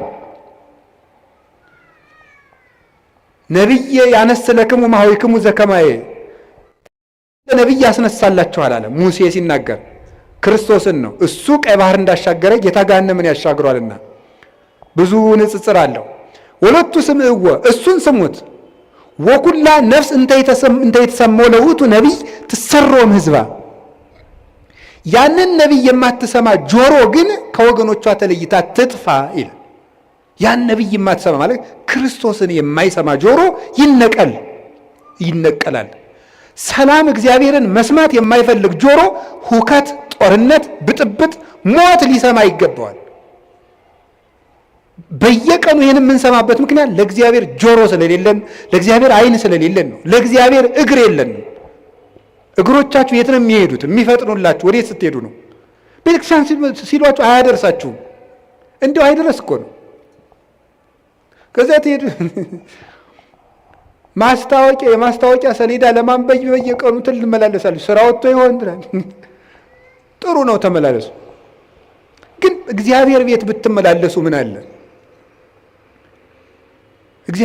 የእግዚአብሔር ቤት እኮ ልንገራችሁ፣ የእግዚአብሔር ቤት ቤተክርስቲያን እኮ ማለት የእግዚአብሔር መንግስት ማለት ነው። ቤተክርስቲያን ታውቃላችሁ? ይህን ቤተክርስቲያን ማለት የእግዚአብሔር መንግስት ማለት ነው። እንዲህ ብሎ ነበረ ጲላጦስ፣ አንተ አይሁድ ንጉሥ ነህ እንዲህ አለው። ምን ብሎ ነው የመለሰለት? መንግስት የሰ የኮነትም ዝንቱ ዓለም፣ የኔ መንግስት በዚህ ዓለም አይደለችም። ምን ማለት ነው? ቤተ ክርስቲያኔ ምድራዊት አይደለችም ማለቱ ነው። የእግዚአብሔር መንግስት ማናት ካላችሁኝ፣ ቤተ ክርስቲያን። አንድ ሰው አሜሪካ ከመሄዱ በፊት አሜሪካ ኤምባሲ መሄድ አለበት። አንድ ሰው መንግስተ ሰማያት ውስጥ ከመግባቱ በፊት ከእግዚአብሔር ኤምባሲ ቤተክርስቲያን መግባት አለበት። ቤተክርስቲያን ውስጥ የማይገባ ሰው የሰማይ ዜግነት የለውም። አንድ ሰው ከአንዲት ሀገር ኤምባሲ ውስጥ ሲገባ የዚያች ሀገር ጥበቃ ውስጥ ይገባል። ከቤተ ክርስቲያን ውስጥ የሚገባ ሰው የእግዚአብሔር እጅ ውስጥ ነው የሚገቡት። ይሄ ቤተ ክርስቲያኑ ግቢ ላይ የሚታጠረው አጥር በግራ የሚመጣለ በቀኝ የሚመጣለ፣ እዚያ እንደዚህ ብሎ በር አለው። ይሄ መግቢያው፣ ይሄ አጥሩ ግንብ መሆኑን አታዩት። እነዚህ ምዕመናንን ተቀብለው የሚጠብቁ የእግዚአብሔር የምህረት እጆች ናቸው። ከቤተ ክርስቲያኑ ግቢ ውስጥ ስትገቡ ወደ እግዚአብሔር እቅፍ ነው የምትገቡት። እሱ በማይታጠፍ ጥበቃው ይጠብቀናል። ከዚያ በኋላ እንዲህ ያለች ነፍስ እግዚአብሔር ይርኤኒ ዋልቦ ዘይሃጣኒ፣ እግዚአብሔር ይጠብቀኛል። እሱ እኔን ብትደብቁኝ ፈልጎ የሚያጣበት ቦታ የለም፣ እኔንም የሚያሳጣኝ የለም። እሱ ራሱ ተናግሯል እኮ አልቦ ዘይሃይደኒ ዮን እምዴ፣ በጎቼን ከእጄ ነጥቆ የሚወስዳቸው ማንም የለም ብሏል። ከእግዚአብሔር እጅ መግባት ከፈልጋችሁ ቤተ ክርስቲያን መግባት፣ ለቤተ ክርስቲያን ጊዜ፣ ለመጽሐፍ ጊዜ፣ ለመጸለይ ጊዜ። አንድ ሰው ከእግዚአብሔር ጋር ያለው ጊዜ ከላላ እየጠፋ መሆኑን ማወቅ ያለበት ይሄ ነው። ምን አላቸው ጌታ የማቴዎስ ወንጌል ምዕራፍ 26 ላይ ሲናገር፣ ትግሁ ወጸልዩ ከመ ይትባኡ ውስተ መንሱት አላቸው። ወደ ፈተና እንዳትገቡ ምን አላችሁ? ተግታችሁ ጸልዩ ማለት ነው። ጸሎት አቃታቸው ሐዋርያት አቃታቸው። መጥቶ ሁለት ጊዜ ሁለተኛው ላይ ማያቸው ተኝተው አገኛቸው። በሁለተኛው ያላቸውን ስሙ። ስኢንክሙኑ ተጊሃ አሐተ ሰዓተ ምስሌ አላቸው። ከኔ ጋር 1 ሰዓት መቆየት አቃታችሁ አላቸው። እስኪ በሉ ከኔ ጋር በሉ 1 ሰዓት መቆየት አቃታችሁ። አቃታቸው፣ ተኙ። በሶስተኛውም ተመልሶ ሲመጣ በሉ እንግዲህ ይረፉ አላቸው። ይህ ሊቃውንቱ በጣም የሚገርም ትርጓሜ ይሰጡታል። በሉ እንግዲህ ይረፉ፣ በሶስተኛው ይረፉ አላቸው። እንተኛለን ሲሉ ክርስቶስን የሚይዙ ወታደሮች መጡና እነሱንም ያጣድፏቸው ጀመር። ከኔ ጋር 1 ሰዓት ብትተጉ ፍጹም እረፍት ታገኛላችሁ። ከኔ ጋር 1 ሰዓት መትጋት ካቃታችሁ ግን ሁልጊዜ ስትባክኑ ትኖራላችሁ አላቸው። ስለዚህ እንዳትፈሩ፣ ፍርሃት እንዳያሻብራችሁ፣ እንዳይበትናችሁ ከፈልጋችሁ አሁን ከኔ ጋር በጸሎት ቆዩ አላቸው። ቅዱሳን ሐዋርያትን አቃታቸው። ከሱ ጋር መትጋት ስላቃታቸው ቀን ከሱ ጋር መዋልም ሳይሆንላቸው ቀረ። ጥለውት ተበተኑ። ከክርስቶስ ጋር ያላደረ ከክርስቶስ ጋር አይውልም፣ ከክርስቶስ ጋር ያልዋለም ከክርስቶስ ጋር አያድርም።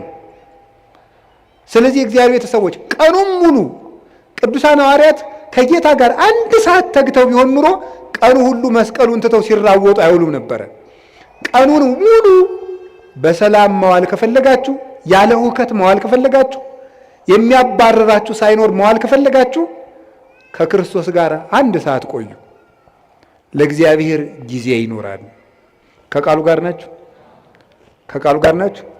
እስቲ እንደው ማታ ማታ ስተኙ እግዚአብሔር የሚባል የሆነ አካል ትዝ ብሎት የሚያውቅ ሰው አለ? ብሏችሁ ያውቃል? እግዚአብሔር ቁጭ ብሎ ወይም ቁሞም በሉት ብቻ በእናንተ ሕሊና በምትስሉት እግዚአብሔር ትዝ ብሏችሁ ያውቃል? አይ እናንተ ብፁዓን ናችሁ ማለት ነው። እግዚአብሔር ትዝ የሚለው ሰው የታደለ ነው። ለእግዚአብሔር የምናስብበትም ጊዜ፣ የምንጸልይበት ጊዜ፣ የምናነብበት ጊዜ፣ የምናስቀድስበት ጊዜና ከእግዚአብሔር ጋር የምንኖርበት ጊዜ ይኖራል። ጊዜን ለእግዚአብሔር በሉ እስኪ። ጊዜ ለማን? እግዚአብሔር። እኛ ለእሱ ጊዜ ስንሰጠው እሱ ደግሞ ለእኛ ምን ይሰጠናል? ጊዜ ይሰጠናል። ያለ ጊዜያችን የመለወጫ ጊዜ ይሰጠናል። እግዚአብሔር እንዲሰጠን ይህን ማድረግ አለብን። አላችሁ? እግዚአብሔር ከሁላችን ጋር ይሁን። ሁለተኛ ጊዜ ለምን በሉ እስኪ በሉ እንጂ። እሺ ጊዜ ለቤተሰብ በሉ ሁላችሁ። ጊዜ ለማን? ለቤተሰብ። ቤተሰብ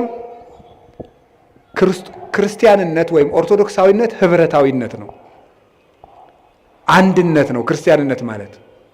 ለቤተሰቡ ጊዜ የሌለው ሰው ቅዱስ ጳውሎስ አንደኛ ጢሞቴዎስ ምዕራፍ 5 ላይ እንደነገረን ለቤተሰቡ የማያስብ ሰው ሃይማኖቱን ከካደ ሰው የባሰ ነው ይላል። ለቤተሰቡ ጊዜ የሌለው፣ ጊዜ ሊኖራቸው ይገባል። ለምንወደው ሰው የምንሰጠው ብቸኛው ስጦታ ምን እንደሆነ ታውቃላችሁ? ምንድን ነው? ጊዜ ነው። ጌታችን ኢየሱስ ክርስቶስ ለሚወዳቸው ሰዎች ጊዜ በመስጠት ነበር ፍቅሩን የሚገልጥላቸው። ምቹ ጊዜ ለብቻቸው ይሰጣቸው ነበር። ለቤተሰብ ጊዜ ሊኖር ሰው ባል ለሚስቱ ጊዜ ሊኖር ይገባል። ሚስት ለባል ጊዜ ሊኖር ይገባል። ለልጆች ጊዜ ሊኖራችሁ ይገባል።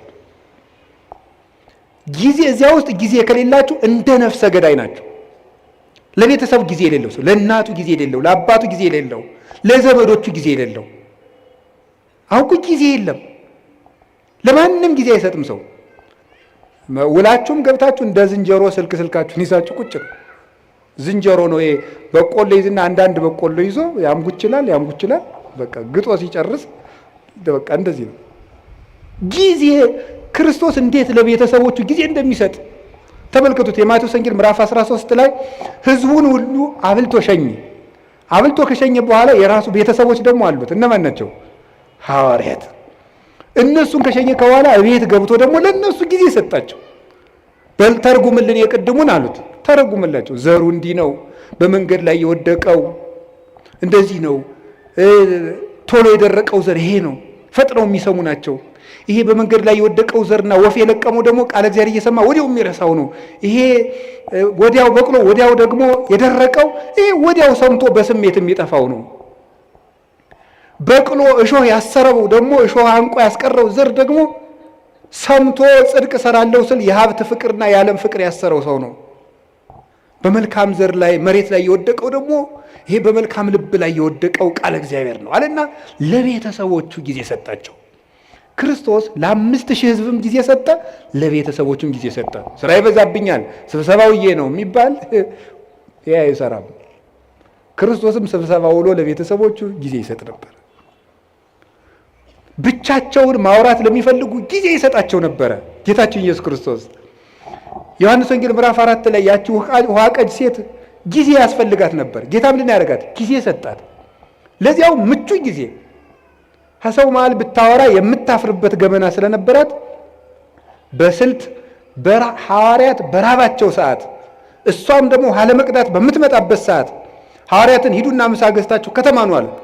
እሷ ደግሞ የምትመጣው ያው ስታገባ ቶሎ ቶሎ ስለሚሞትባት ይቺ ነፍሰ ገዳይ እየተባለች ሴቶች ውሃ ሲቀዱ ስለሚሰድቧት በእስራኤል ውሃ ቀዳዱ እንደኛ ስለሆነ ሴቶች ሁሉ ውሃ ቀድተው ቤታቸው ቁጭ ሲሉ በቀትር እሷ ልትቀዳ ሄደች። በምቹ ሰዓት ክርስቶስ ጊዜ ሰጣት። በቀትር ሰዓት ወጓን ሁሉ አዳመጣት። በደንብ አድርጎ ነው ያዳመጣት። እንዲሁ እኮ ይገርማል። እናንተ አሁን በቀትር ሰዓት ፀሐይ እየመታችሁ እንኳን ክርስቶስ ያህል አምላክ እንዲሁ ትልቅ ሰው ቢሆኑ ታዳምጣላችሁ? ጌታ ምቹ ጊዜ ሰጥቶ አዳመጣት። ስለዚህ ጊዜ ስለሰጣት እሷም ልቧን ለሱ ሰጠችው። ጊዜ መስጠት ጌታችን ኢየሱስ ክርስቶስ ለብዙዎቹ ነበር ጊዜ። ትልቅ ሰው ነኝ አይል፣ አምላክ ነኝ አይል፣ ለሁሉ ሰው ቁሞ የመቆየት እድል ይሰጣቸው ነበረ። የማቴዎስ ወንጌል ምዕራፍ 9 ላይ ስታዩ 2 ዕውሮች ነበሩ። ጌታችን አልፎ ሲሄድ 2 ዕውሮች የዳዊት ልጅ ሆይ ማረን አሉ። እሱ አልፎ እየሄደ ነው። ማረን ሲሉ ምን ይላል? ማቴዎስ ወንጌል ምዕራፍ 9 ላይ ስታነቡን ይላል ወደ ቤትም በገባ ጊዜ 2 ዕውሮች መጡ ይላል። ወደ ቤትም በገባ ጊዜ የሚለው ለምንድን ነው የተጻፈው? መጽሐፍ ቅዱስ ላይ ዝም ብሎ የሚጻፍ ቃል የለም። ሊቃውንቱ ሲተረጉሙት ምን ይላሉ? ዕውሮች ናቸው ሩጠው እንዳይደርሱበትና ከቤት ገብቶ ቆያቸው ይላል። ይህን ጊዜ መስጠት። ሩጠው እንደማይደርሱ ያውቃሉ፣ አይነ ስውሮች ናቸው። ስለዚህ እስከሚመጡ ድረስ ጊዜ ሰጣቸው፣ ቆያቸው። ይሄንን ሊቃውንተ ቤተክርስቲያን ምን ብለው ይተረጉሙት? መንገድ ላይ ያሉት ደግሞ ምን ይላሉ? አጋንንት ምንድን ነው የሚሉት? መንገድ ላይ ያሉት ሰዎች ደግሞ እናንተ አትጥሩት፣ ትልቅ ሰው ነው እንዴው ትልቅ እንዴ አታፍሩም እንዴ ስትጠሩት መንገድ ላይ ዝም በል ይሏቸዋል። ወአፈድፈዱ ከሊሃ ይላል። እነሱ ግን እንዲያውም ጨምረው እንዳልጮህ እንጂ የዳዊት ልጅ ወይ ማረን ብለው እንዲያውም ደግሞ ድምፅ ጨመሩበት፣ ገብቶ ቆያቸው ይላል። ሊቃውንቱ ምን ብለው ይተረጉሙታል? ክርስቶስ ለእነዚህ ዕውሮች ሩጠው የሚደርሱበት አዝግመው እስኪደርሱ ድረስ ከቤት ገብቶ ቆያቸው። ምን ይላሉ? ዕውሮች የሚባሉት ክርስቶስን የክርስቶስን ብርሃን ማየት ያልቻለች ዕውር ነፍስ ናት። ዕውር ነፍስ የጌታን ብርሃን ለማየት ያልበቃች በድንቁርና በኃጢአት ውስጥ ያለች ነፍስ ናት። የዳዊት ልጅ ወይ ማረኝ የምትለው ጸሎቷ ነው። እግዚኦ መሐረነ ክርስቶስ የምትለው ነው። ዝም በል አትጩህ የሚሉት ደግሞ አጋንንት ናቸው። ጸሎት አቋርጥ የሚሉት ናቸው። ተኛ፣ ዝም ብለህ ተኛ እንዳትጮህ የሚሉት ናቸው። ክርስቶስ ግን እነዚያን ዕውሮች ቁሞ ቆያቸው ማለት እሱን ለማየት እስከምትበቃ ድረስ በኃጢአትም በድንቁርናም የታወረችውን ነፍስ ክርስቶስ ይቆያታል። እቤት ገብቶ ይቆያታል አዝግማ እስከምትደርስ ድረስ። ሁላችንም ቆይቶን ነው እንጂ ገና ዕውሮች ነን በእውነቱ ማለት ነው። በጊዜ ሰጥቶን እቤት ገብቶ ቆይቶን ነው አሁንም ቢሆን የመጣ ነው። ክርስቶስ እንደ ፍጥነቱ ጥሎን ቢሄድ ድሮ ማንም እዚህ መድረስ አይችልም ነበር። እዚህ መግባት አንችልም። ቤቱ ውስጥ መግባትም አይፈቀድልም ነበር። ማን ይዘልቀዋል? እሱን ተጽዕነ ላዕለ ኪሩቤል ወሰረረ በክነፈ ነፋስ። ህሊና መላእክት እንኳን የማይደርስበትን ጌታ እኛ ግን በቅዱስ ሥጋው በክቡር ደሙ እንድንዋሃደው የፈቀደልን እሱ ቆሞ ስለቆየን ነው። ጌታችን ላልደረሱት እስኪደርሱ ጊዜ ይሰጣል። እናንተ ጊዜ ትሰጣላችሁ? ቶሎ አልገባው ላለ ሰው ጊዜ ትሰጣላችሁ? አንተ ደደብ እስከ መቼ ድረስ ነው ከአንተ ጋር የምኖረው አትሉ? ጊዜ ትሰጣላችሁ? ቁማችሁ ትቆይታላችሁ? ሰው እስኪስተካከል፣ ጠባዩ የከፋ ሰው እስኪስተካከል ትቆያላችሁ? ወዲያው ነው። ማንም ማንን አይቆይም። አሁን ጥሎ መሮጥ ነው በቃ። እና ቆዩት እስቲ፣ ሁሉንም ሰው ቆዩት፣ ይስተካከላል ከቆየ ነው። በጊዜ የማይስተካከል ዲያብሎስ ብቻ ነው። ሰው ይስተካከላል። ጊዜ ለቤተሰብ እስኪ በሉ ንገሩ እንጂ። አዎ ጊዜ ለቤተሰብ ሊኖር ይገባል። ብዙ አሁን እንዴው እናታችን ቅድስት ቤተክርስቲያን እየተፈተነች ያለችው አንዱ በትዳር ነው እየተፈተነችው ያለው። የባለ ትዳሮች ደግሞ መሰረታዊ ችግራችሁ ምንድን ነው ስትሉ ጊዜ የላችሁም ነው። ትዳሩን የሆነ ሱቅ ነው የምታደርጉት። ምን ማለት ነው መሰላችሁ? ስራ ቦታ ሆኗል ማለት ነው። ጊዜ የላችሁም። ባልና ሚስት አብራችሁ የምትሆኑበት ጊዜ የለም። አትተዋወቁም እኮ ሁላ። ጊዜ ያልሰጣችሁት ሰው ይኸውላችሁ፣ በሰነፍ አዝመራ አለፍኩ አረም በቅሎበትም አየሁት አለ ሰሎሞን። በሰነፍ አዝመራ አለፍኩ አረም በቅሎበት አገኘሁት። ለሚስትህ ጊዜ ከሌለ ዞር ዞር ብለህ ስትመጣ አረም በቅሎባት ነው የምታገኘው። አረም ይበቅልባታል። የነገር አረም፣ ሌላም አረም፣ ሌላም አረም። የአረም አይነቶችን አግሪካልቸር ባለሙያ ጠይቁ። ብዙ አረም ነው የሚበቅልባት። ነግሬያችኋለሁ። ለባሎቻችሁ ጊዜ ከሌላችሁ ብዙ አረም ያበቅላል፣ ይሸፍታል ልብ። እነዚያን አረሞች ደግሞ ነቅሎ የሚጥላቸው የለም። አረሙን እንነቅላለን ስትሉ ስንዴውን ትነቅሉብኛላችሁ እንዳለ ጌታ በዚያችሁ ትንሽ ችግር በበቀለችው አረም በአመል መግፋት ስትጨቃጨቁ ራሱን ማጣትም ይመጣል። ስለዚህ ጊዜ ይኖራችሁ። እኔ እውነቴን ነው፣ ስለ እግዚአብሔር ብላችሁ ለልጆቻችሁ ጊዜ ስጡ። ጌታችን ኢየሱስ ክርስቶስ ለሕፃናት ጊዜ እንደሰጣቸው ታስታውሳላችሁ። የማቴዎስ ወንጌል ምዕራፍ 18 ላይ ሕፃናት ወደ እኔ እንዲመጡ አትከልክሉ፣ አቅፎ አስተምሮባቸዋል። እየታቀፈ በዚህ በትከሻው እየመጡ ዙሪያውን እየከበቡ ለሕፃናት ጊዜ ነበረው። ለልጆች ጊዜ ያስፈልጋል። ለጎረቤት ጊዜ ያስፈልጋል። አላችሁ? አሁን ለጎረቤት ጊዜ አላችሁ? አሁን እንደው መችስ ሰለጠን ተብሎ አሁን ጎረቤትም አይጠያየቅም። የጎረቤትን ልጅ መቆጣትም ቀርቷል። እኛ ልጁንን በእውነት እግዚአብሔር በሚያውቀው አሁንም ገና አላደግንም። በርግጥ ጎረቤት ነው እየቀጣ ያሳደገን። ዋስ ጠርተን ነው። ይገርማል። ስናጠፋ የጎረቤት ሰውዬ መጥቶ ዋስ አስጠርቶ ነው የሚለቀን ማለት ነው። ቢገርፈን ኧረ አየዋገሌ ገረፈን ብለን ለእናት አባታችን ብንናገር ደግ አረገ ነው የምንባለው። የኔን ልጅ ነካ እንባል። በምን ምክንያት ነው የመታው ተብሎም አይጠየቅም። ኃላፊነት አለው በልጆች ላይ። ለጎረቤት ጊዜ ያላችሁ ወይ? የሉቃስ ወንጌል 15 ላይ ልጁ የጠፋው ልጅ ሲመጣ ጎረቤቶቹን ጠራ። ይሄ እኮ ሰም አለው እኮ ሰም አልባ ወርቅ የለም። ጎረቤቶቹን ጠራ የሚለው ለጎረቤትም ክብር እንዲኖር ነው። ጌታችን ኢየሱስ ክርስቶስ መላእክትን በጎረቤት መስሎ ነው። አዳምና ልጆቹን ደግሞ በጠፋ ልጅ መስሎ ነው ያስተማረ። ጎረቤትን መጠራራት፣ ለጎረቤት ጊዜ መስጠት። ምን እየሆኑ ነው? እየበሉ ነው? እየጠጡ ነው? እንዴ የኛ ገር ገበሬ እኮ ሲተርት ሰምታችሁታል። አታጣልፈኝ አለች ጉንጫቸር ይላሉ። እዚያ ማዶ ቤት ሲቃጠላሉ ውሃ ውስጡና አታጣልፈኝ አለች አሉ። እንዴ አንቺ ውሃ ውስጥ አይደል ያለሽ እንዴ እሳቱ የት ያገኝሻል ሲሏት አሉ። እሳቱ አልጠፋ ቃል እየቀዱ ውሃውን ሲወስዱ ውሃው ሲያልቅ እኔንስ ወስደው መጨመራቸው ይቀራል አለች። ምን ማለት መሰላችሁ? የነፍሱ ቢቀር ደሃ ጦም ማደሩን ካላያችሁት ችግር ነው። የነፍሱም ይቅር የተጎዳ ሰው በግ ከደነበረ የሰው ልጅ ከመረረ አይመለስም ተብሏል። ከመረረው ድሃም ቢሆን ሰብሮ ይበላል፣ ዘግቼ እበላለሁ ስትል። ስለዚህ ጎረቤት ምንድን ነው የሚሰራ? እርቦታል፣ ጠምቶታል፣ ተጣልተዋል፣ ፍቅር ናቸው፣ ታማዋል፣ አርጅተዋል፣ ጧሪ ያላቸው። ለጎረቤት ጊዜ ሊሰጠው ይገባል። ጊዜ ለቤተሰብ ስጡ። ያላደመጣችሁት አንደበት ሸፍቶ ታገኙታላችሁ። ጆሮ መስጠት ይገባል። ከቃሉ ጋር ናችሁ። እግዚአብሔር ከሁላችን ጋር ይሁን። ጊዜ ለምን አላችሁኝ? በሉ ነገር እንጂ። እስኪ አንድ ጥያቄ ልጠይቃችሁ። ከሰውነታችን አካል ውስጥ አንዱ ጊዜ ባይሰጥ ምን ይሆናል? እስኪ ለምሳሌ ልብ፣ እስቲ ቆይ ትንሽ አረፍ ልበል ብትል የሆነ ጊዜ ላይ እኮ ነው። የዓመት እረፍት ተውትና የደቂቃ እረፍት ብትወጣ ልብ ምን እንሆናለን? ቤተሰብ እኮ ናቸው እነዚህ። ታውቃላችሁ አይደለም? እነዚህ እኮ ቤተሰብ ናቸው። ልብ ደም መርጨት ካቋመች ሳምባ ምን ቁም ነገር አለው? ኦክሲጅን አንድ አቅማዳ ኦክሲጅን ቢሰበስብ ምንም ጥቅም የለውም። ደምን ለማጣራት ነው የሚጠቅመው። ብታውቁ ምን ይሆናል? ሳምባ እስቲ ቆይ ትንሽ አረፍ ልበል ቢልስ? ቤተሰብ እኮ ናቸው እነዚህ። ሳምባም ልብም ሁሉም ጊዜ አላቸው። አንዱ ለአንዱ የሚሰራውን ጊዜ ያውቃል። አንዱም ሳምባ ለልብ ጊዜ ይሰጠዋል፣ ጊዜም ለላባ ጊዜ ይሰጠዋል፣ ቦሳ ይሰጠዋል። አንዱ አጣርቶ ይልካል፣ አንዱ ያበለጽጋል። ደሙን በኦክሲጅን ማለት ነው። ያጣራዋል። እንዲሁ ነው ተጋግዘው እኮ ነው ቤተሰቡ በሰላም የሚኖር። ይሄ እኮ ሰውነታችን ቤተሰብ ነው። አታውቁም? ቤተሰብ እኮ ነው። እዚህ ውስጥ የሚራወጥ ስንት ስራ ነው ያለ። አሁን እግራችን እሾህ ቢወጋው ምንድን ነው የሚያደርጉ? እኔ ጠይቄ ነው ሐኪም አላውቅም።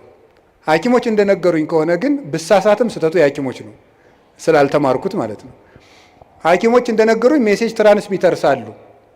ሴል የሚባል ሰራዊት አለ እና እግርህን እሾህ ቢወጋ በዚህ ግዛት በኩል ችግር ደርሶበታል ብለው ተራውጠው ለጭንቅላት የሚነግሩ ሴሎች አሉ። እነዚያ ሁሉ ቤተሰብ ናቸው። ተባብረው ነው የሚኖሩት። የውስጥ ደዌ ስፔሻሊስት ጠይቁ። እንደ ውስጥ እኔ የውጩን ራሱ ልንገራችሁ። የውጩን ራሱ አሁን እኔ ቢያመኝ ምን ያደርጋል መስላችሁ? ጭንቅላቴ አሁን ይችን ጣቴን ቢያመኝ ጭንቅላቴ ጣቴን እኮ አመማት ይላል፣ ልሂድ ይላል። እግር ደግሞ ይሄዳል መድኃኒት ወዳለበት ይሄድና አፍ ምን ያደርጋል? አሞኛል ምንክን ጣቴን መቼ ሰኞ ጀምሮ ይላል። ጆሮ ደግሞ ምን ይላል? ጠዋት አንድ ማታ አንድ ውሰድ የሚለውን ይሰማል። ከዛ እጅም እንደሚያደርገው መድኃኒቱን ይቀበላል። እጅ መድኃኒቱን ይቀበላል። ከዛ ምን ያደርጋል? አይን ያያል። ክኒን ዋጥቁ ስል ጠጠሩን አብሬ እንዳልወጣው ያያል። አይን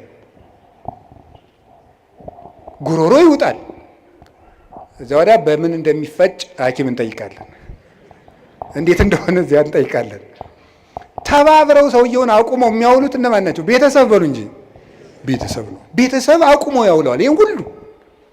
ስለዚህ ለቤተሰቦቻችሁ ጊዜ ሊኖራችሁ ይገባል። ውላችሁ ስትገቡ ስልካችሁን ጥርቅምቅም አድርጋችሁ ልጆቻችሁ ጋር ዝም ብላችሁ አውሩ።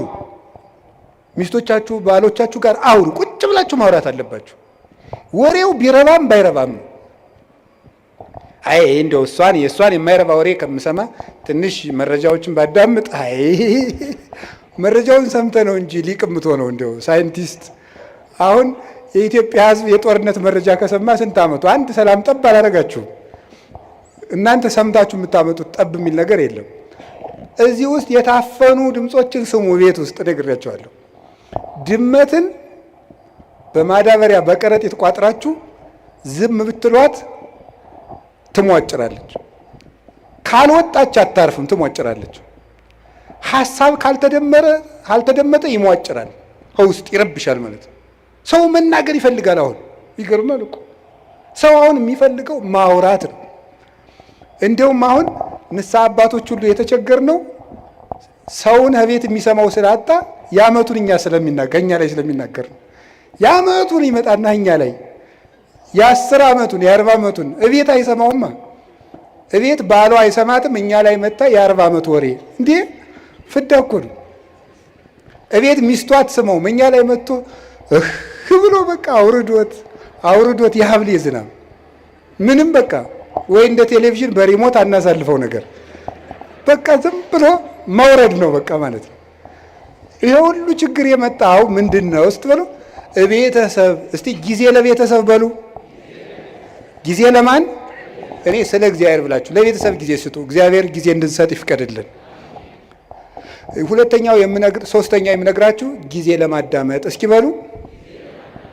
አቤት ለማዳመጥ ጊዜ ስጡ። አሁን ብዙ ሰው አይሰማም። እንዲያውም አንዳንድ ጊዜ እኔ እንዲሁ በአማርኛ ልንገራችሁ፣ እንዲሁ በአማርኛ አሁን እኔ ራሴ በግሌ ለምክር ብዙ ምዕመናንን አገኛለሁ። 1 ሰዓት ያወሩኛል። ዝም ብዬ ማለት 1 ሰዓት ያወሩና 10 ደቂቃ መፍትሄ መናገር ሲጀምር ራሳቸውን ማከክ ይጀምራሉ። ታሟል እኮ ሰው በጣም ታሟል። እንዲሁ እናቴ እንዲሁ መናገር ነው የሚፈልገው። በቃ ተናግሮ ብቻ መሄድ። እንዲሁ አንዳንድ ጊዜ 2-3 ሰውም ታዝብ ያውቃሉ። ተናግሮ ምንም መፍትሄ ሳልነግረው እግዚአብሔር ይስጥልኝ አባ ደህና ያዋሉ ብሎ ሄደ። እኔ ምን አድርጌለት ነው የሰው የሚመርቀኝ? ለምንድን ነው ስትሉ ሰው የሚናገርበት ሜዳ አጥቷል ማለት ነው። የሚናገርበት ሜዳ አጥቷል። ስለዚህ አዳምጡት እና ማዳመጥ ጀመሩ። እግዚአብሔር ስንት ጆሮ ነው የሰጠን? ንገሩኝ እንጂ ስንት አፍ ነው የሰጠን? እንዴ ይሄ ምን ማለት ነው? ብዙ አዳምጣችሁ ስንት ተናገሩ ነው? 1 ተናገሩ ነው። 2 ስማ 1 ተናገር ነው። እስቲ በሉ 2 ስማ በሉ። እናንተ ደግሞ 100 ማውራት 1 ማዳመጥ። 1 ማሰቡ 100 ማውራት ነው። ይሄ የወሬ ሱስ ደግሞ ሰው አሁን እኮ ሁሉም ሰው ቲክቶከር የሆነው እቤት የሚሰማው ስላጣ ነው። እቤት የሚሰማው ስላጣ እዚያ እየወጣ መለፍለፍ፣ ዝም ብሎ ድንችም እየበላ መለፍለፍ፣ በቆሎም እየበላ መለፍለፍ። ለምንድን ነው ይሄን ሁሉ ያመጣው ስትሉ ሰው ኧረ በሞት ያዳምጡ። እኔ እኮ እውነቴ ነው። ማዳመጥ ይኸው ያዕቆብ መልእክት ምዕራፍ 1 ቁጥር 19 ላይ ኩን ፍጡነ ለሰሚ ወጉንዶየ ለነቢብ፣ ሰው ሁሉ ለመስማት ለማዳመጥ የፈጠነ ለመናገር የዘገየ ይሁን ይላል። ለማዳመጥ የፈጠነ ለመናገር የዘገየ ይሁን። የሰው ልጅ ብዙ የማዳመጥ የምታዳምጡ ከሆነ ሰው ይወዳቸዋል። ከሰው ጋር የመኖር ጥበብ አንዱ ማዳመጥ ነው። እንደውም ልንገራችሁ፣ ሰዎች የት ይገኛሉ ብላችሁ ብትጠይቁ እኔ ልንገራችሁ የት እንደሚገኙ። አንደኛ የሚበሉበት ቦታ ነው የሚገኙት። ሁለተኛ የሚሰሙበት ቦታ ነው የሚገኙት፣ የሚሰሙበት ቦታ። ሶስተኛ የሚወደዱበት ቦታ ነው የሚሄዱት። አራተኛ የሚከበሩበት ቦታ ነው የሚኖሩት። ሰዎችን ብትፈልጓቸው የምታገኙት ከዚህ ነው የምታገኟቸው። ወይ ከሚሰማቸው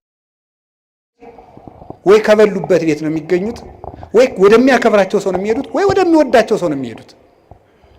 ከቤትም ጥለውን የሚወጡት አራቱን ሲያጡ ነው። ወይ አልሰማቸው ስንል፣ ወይ አልወዳቸው ስንል፣ ወይ አናከብራቸው ስንል። ጥለውንም የሚሄዱ በዚህ ነው፣ ወደኛም የሚመጡ በዚህ ነው።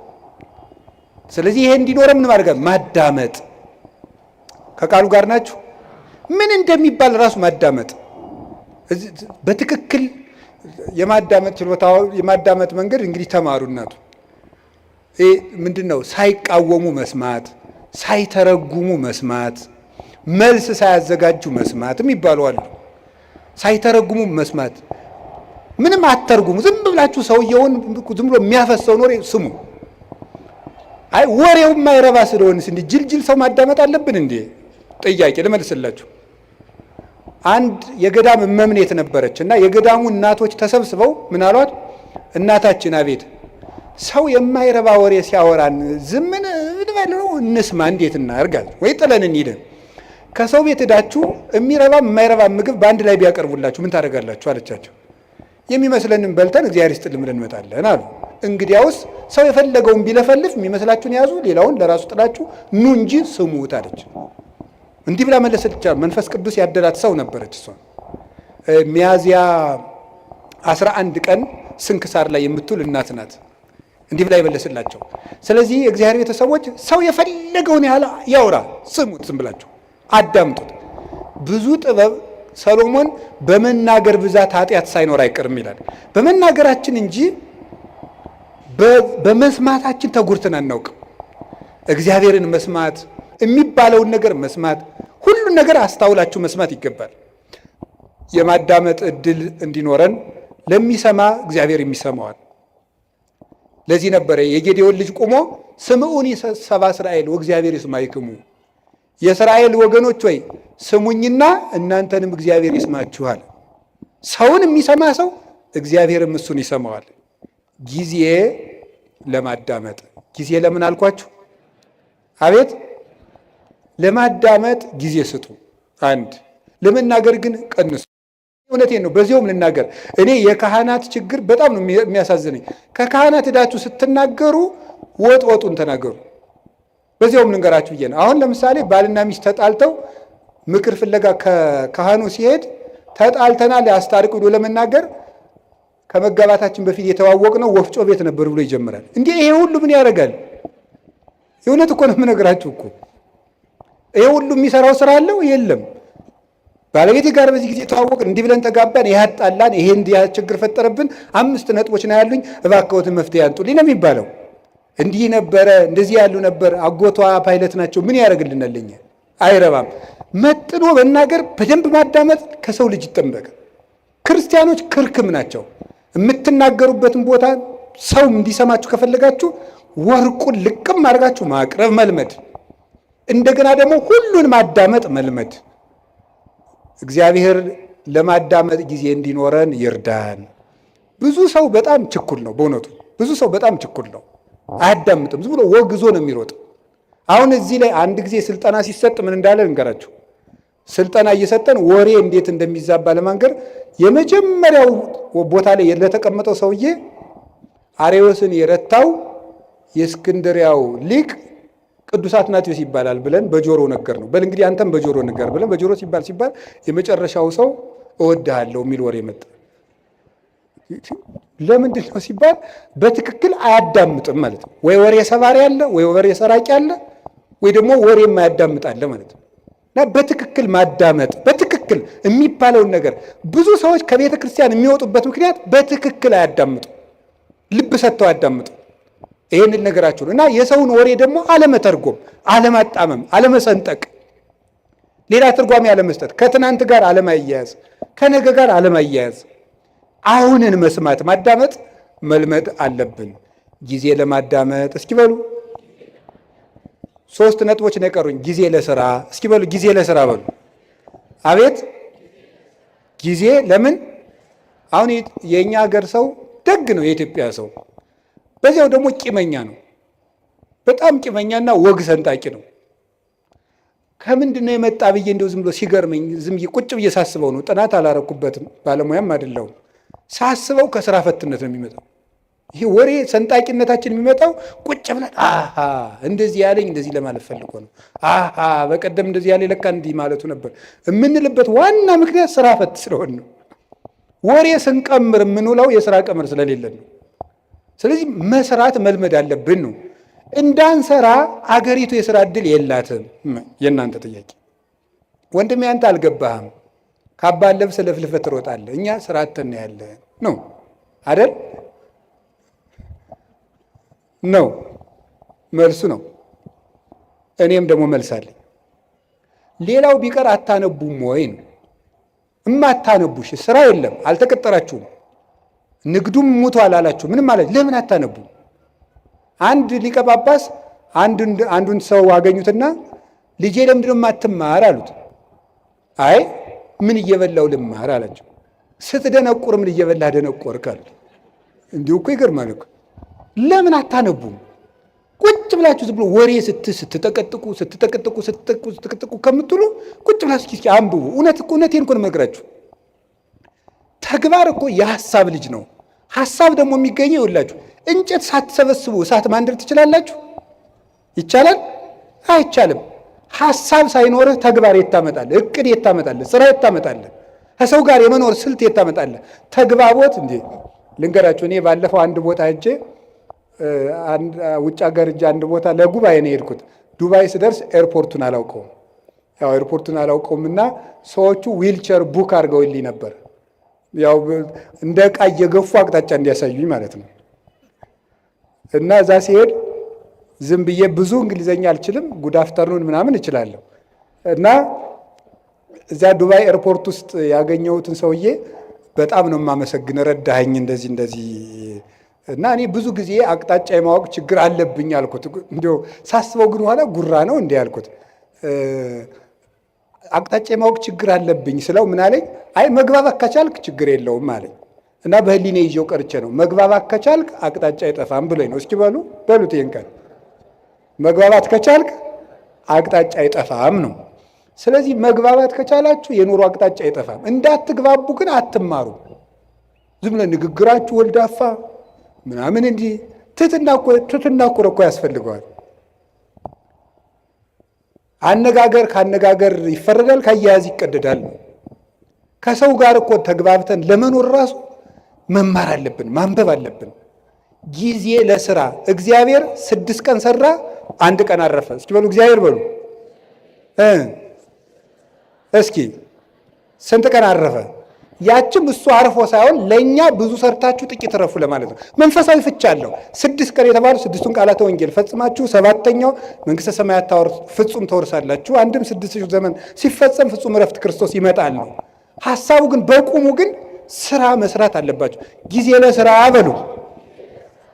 የተቀጠርኩበት ካምፓኒ የለም ካላችሁኝ ማንበብም ስራ ነው። ማንበብ ስራ ነው። ማሰብም ስራ ነው። መራመድም ስራ ነው። እንዴ መጽሐፈ መነኮሳት እኮ ይላል እየሰገድክ ራሱ ዝሙት ካልጠፋልህ ተንቀሳቀስ ይላል። ተንቀሳቀስ፣ ቁጭ አትበል ከቤት ይላል።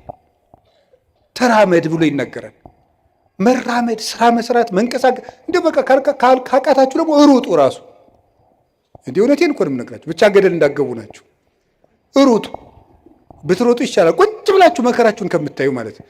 እንዲያው ይባላል ይላሉ እኮ አባቶቻችን።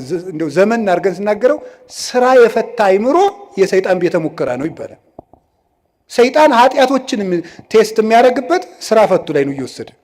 እንዲያውም ከሚሰራው ሰውዬ እያፈረ የሚመጣው ሰይጣን ሁሉ ወደዚያ ሰውዬ ነው እየሰበሰብ እና የሚሰራውን ሰውዬ የሚፈትነውን ሰይጣን የስራ ፈቱ ሰይጣን እስኪ ዞር ዞር ብዬ ልምጣ ብሎ ቀስቀስ ብሎ እንዲያው ሲሄድ ከስራ የሚሰራው ሰውዬ ጋር የሚታገለውን ሲያገኝ ረዚያ አትልፋ የኔ ስራ ፈታለ ናኒድ ብሎ እንደ ድግስ ወደዚህ ያዞት የሚሄድ ነው የሚመስለኝ ነው። እሺ እና የምሬን ነው የምነግራችሁ። መጽሐፈ መነኮሳት በእርግጥ ምን ይላል?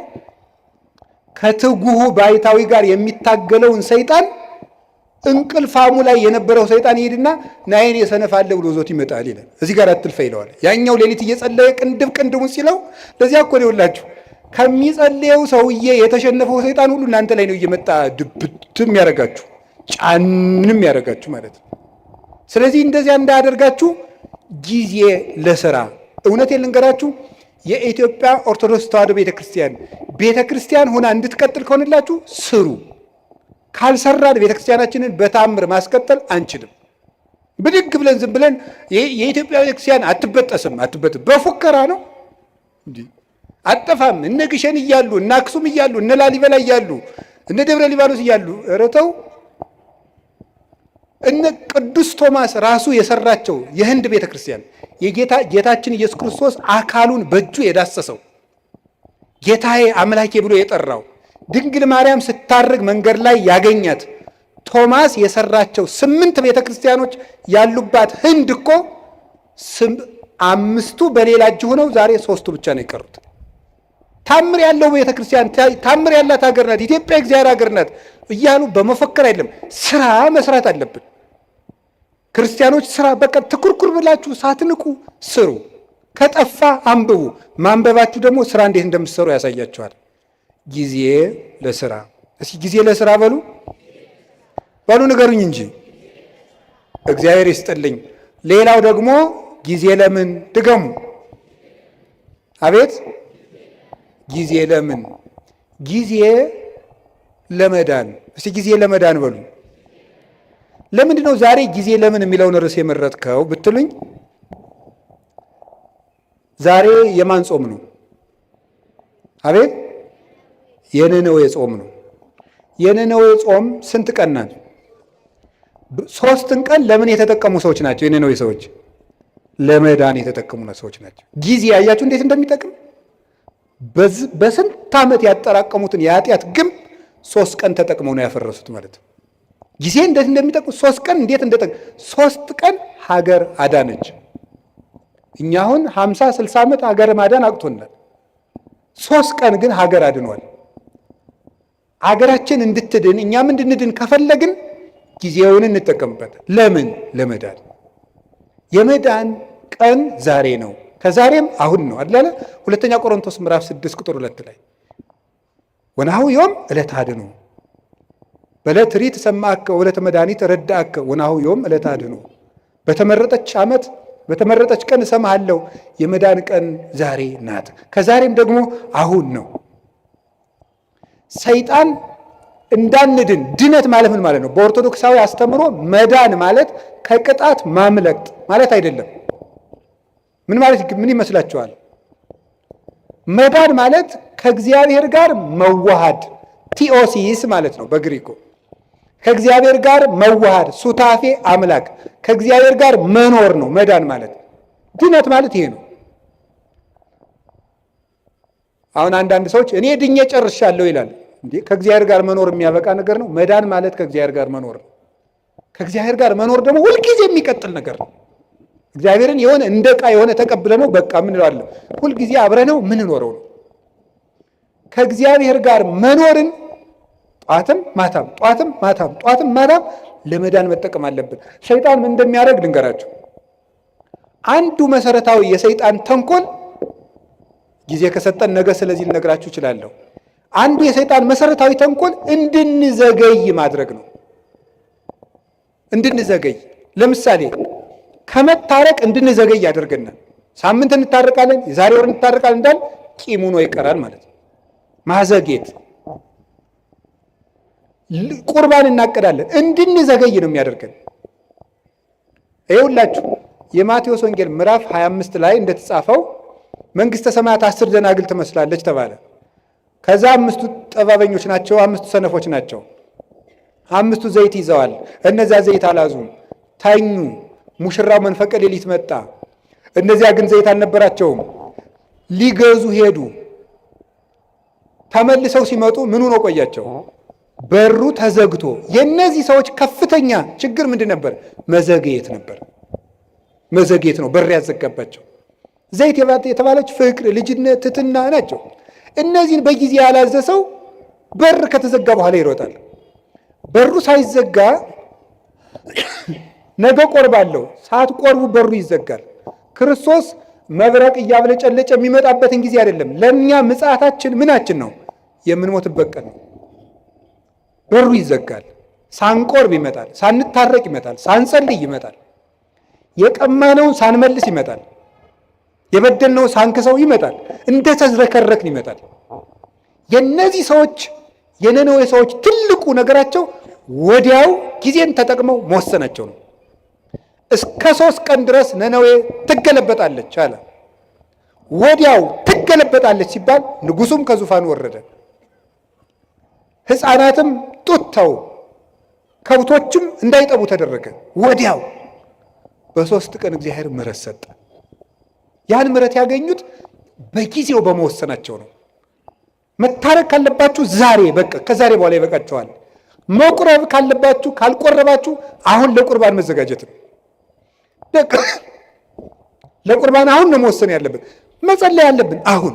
እስቲ ጊዜ ይስጡኝ፣ እስቲ እንዲህ ያለ ይስጡኝ። እስከ መቼ ነው ጊዜ የሚሰጠን? እስመ እግዚአብሔር መፍቀሬ ሰብ ሎቱ ስብሐት ይትዔገስ ኩሎ ጊዜ።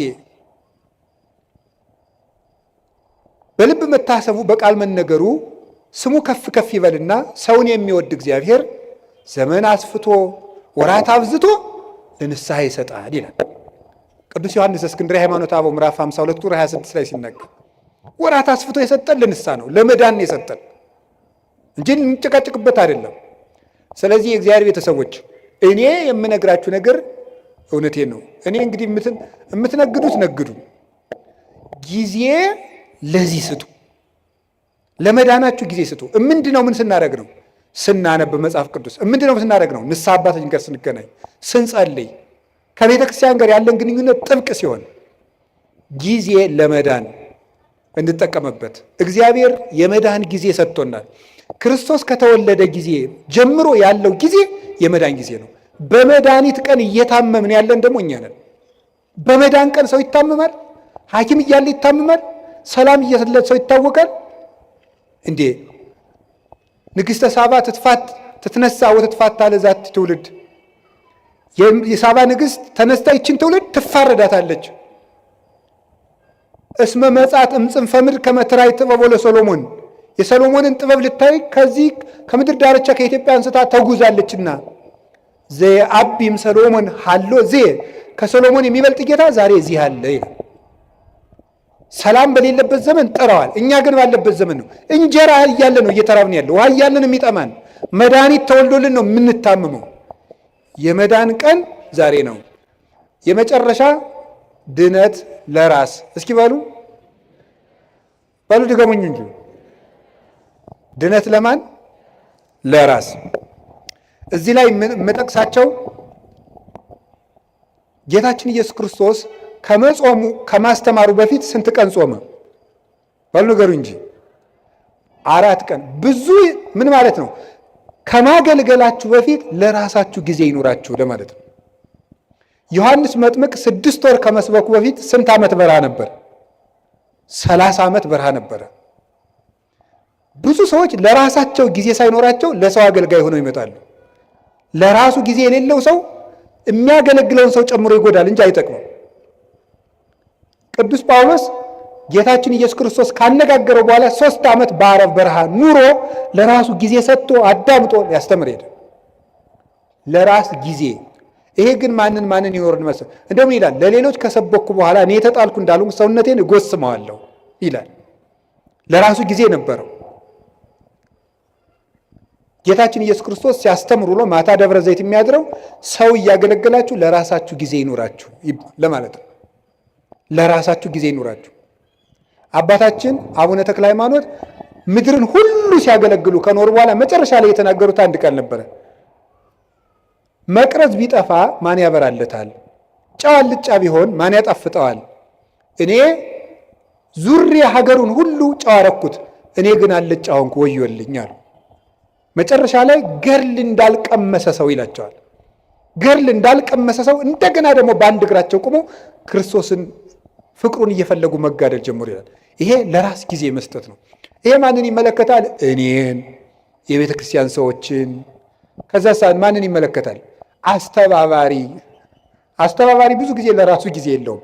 በዚህ ቁጭ በል ምናምን እንደዚህ በል ምናምን እንደዚህ። ይሄ በማህበር የሚደራጅ ሰንበት ተማሪ አይቆጡኝም፣ በጣም ነው የምንዋደደው። ሰንበት ተማሪ ለራሱ ጊዜ ያጣል። በቃ መዝሙር ይዘምራል፣ ሌሊት ያድራል፣ እንዲህ ይላል፣ ከበሮ ይመታል፣ ያስተባብራል። ለራሱ ጊዜ የለው። እዚህ ወጣቶችም ትኖራላችሁ፣ የጥምቀት አንጣፊዎቹ ለራሳችሁ ጊዜ ይኖራል። ለታቦቱ ጊዜ ሰጣችሁ፣ ማታ የሀገራችን ሰው ምን ይላል? ስትፈጭ ውላ አቦካች ባተላ ይላሉ። እንደዚህ ነው ማለት ነው። ስለዚህ ለራስ ጊዜ መቼ ነው የሚኖረን? ሁልጊዜ አስተባባሪ ግንዳሉ ለከብቶች እያጠጣ እሱ ግን ይበሰብሳል ይባላል። ከብቶችን ያጠጣና ያረካቸዋል፣ እሱ ግን እየበሰበሰ ነው የሚሄደው። ስለዚህ ውሃን መሸከም ለመለምለም ከሆነ ጥሩ፣ ለመበስበስ ከሆነ ግን ጥቅም የለውም። ለራሳችን ጊዜ ይኖራል። ጌታ ለሐዋርያት ያላቸው እንዲህ ነበር፣ ለራሳችሁ ተጠንቀቁ፣ ለራሳችሁ እቀቡ ርእሰክሙ ኢታክብዱ ልበክሙ፣ ለራሳችሁ ተጠንቀቁ፣ ልቡናችሁን በመብል በመጠጥ በመቀማጠል አታክብዱት፣ ለራሳችሁ ጊዜ ስጡ ነው ያላቸው። ለራሳችሁ። ቅዱስ ዮሐንስ አፈወርቅ ደግሞ ምንድን ነው የሚለው? አንተ ሰው ከቤትህ በድን እያለ የሰው በድን ልትቀብር ከሰው ልቅሶ አትሄድም። የራስህ ቤት እያፈሰሰ የሰው ቤት ልትከድን አትሄድም። መጀመሪያ የራስህን በድን ላውጣና ቅበር። መጀመሪያ የራስህን ቤት ክደን፣ እዛ ሌሎችን ቤት የሚያፈሰው ልትከድን ትሄዳለህ ይላል። ስለዚህ ለራሳችን ጊዜ እንዲኖረን ያስፈልጋል። ይሄ ዓለም ልንገራችሁ፣ እውነቴንም ነግራችሁ የእግዚአብሔር ቤተሰቦች እየገባችሁ እንደሆንም እንዳልሆንም አላውቅም፣ ወይ በጊዜም ይገባችኋል። ጨርሻለሁ፣ መጨረሻዬ ነው። አሁን የምንኖርበት ዓለም የ21ኛው ክፍለ ዘመን ወደፊትም የሚመጣው ዓለም ምንድን ነው የሚያደርገን ካላችሁኝ፣ ለራሳችን ጊዜ እንዳይኖረን ነው የሚያደርገን። ጊዜ እንዳይኖራችሁ ያደርጋል። ሌላው ቀርቶ እየተሳሳታችሁ እንደሆነ እንዳይገባችሁ ጭምር ነው የሚያደርገው። የምታስቡበትን ጊዜ ነው የሚያሳጣችሁ። እንዲሁ መቼ ነው ስሉ የምታስቡት? ለመሆኑ ታስባላችሁ? ልንገራችሁ አንድ ነገር ማለት ነው። እንዲሁም አነብላችሁ ነበረ። እኔ ያው እንደናንተ ስልክ እጠቀማለሁ። ይሄ ሰፊ ስልክ መጽሐፍም አለው ስልኬ። እና አንድ ሰው ምን አለኝ፣ ኤአይ የሚባል መታልና ይጠቅመዎታል አንዳንድ ጥያቄ ቢጠይቁት አለኝ። እሺ ብዬ የሆነ ቀን የሆነ ጥያቄ ጠየቅኩትና ማብራሪያ ሰጠኝ። አላ የሰጠውን ማብራሪያ ኮፒ ፔስት አድርጌ ኖትቡክ ላይ ገለበጥኩና ተመልሼ ፕሊስ ዲፋይን ኢት ኢን ዲቴል አልኩት ብየዋለሁ። የለም የላይኛው ኖት ምኑን አይለኝም።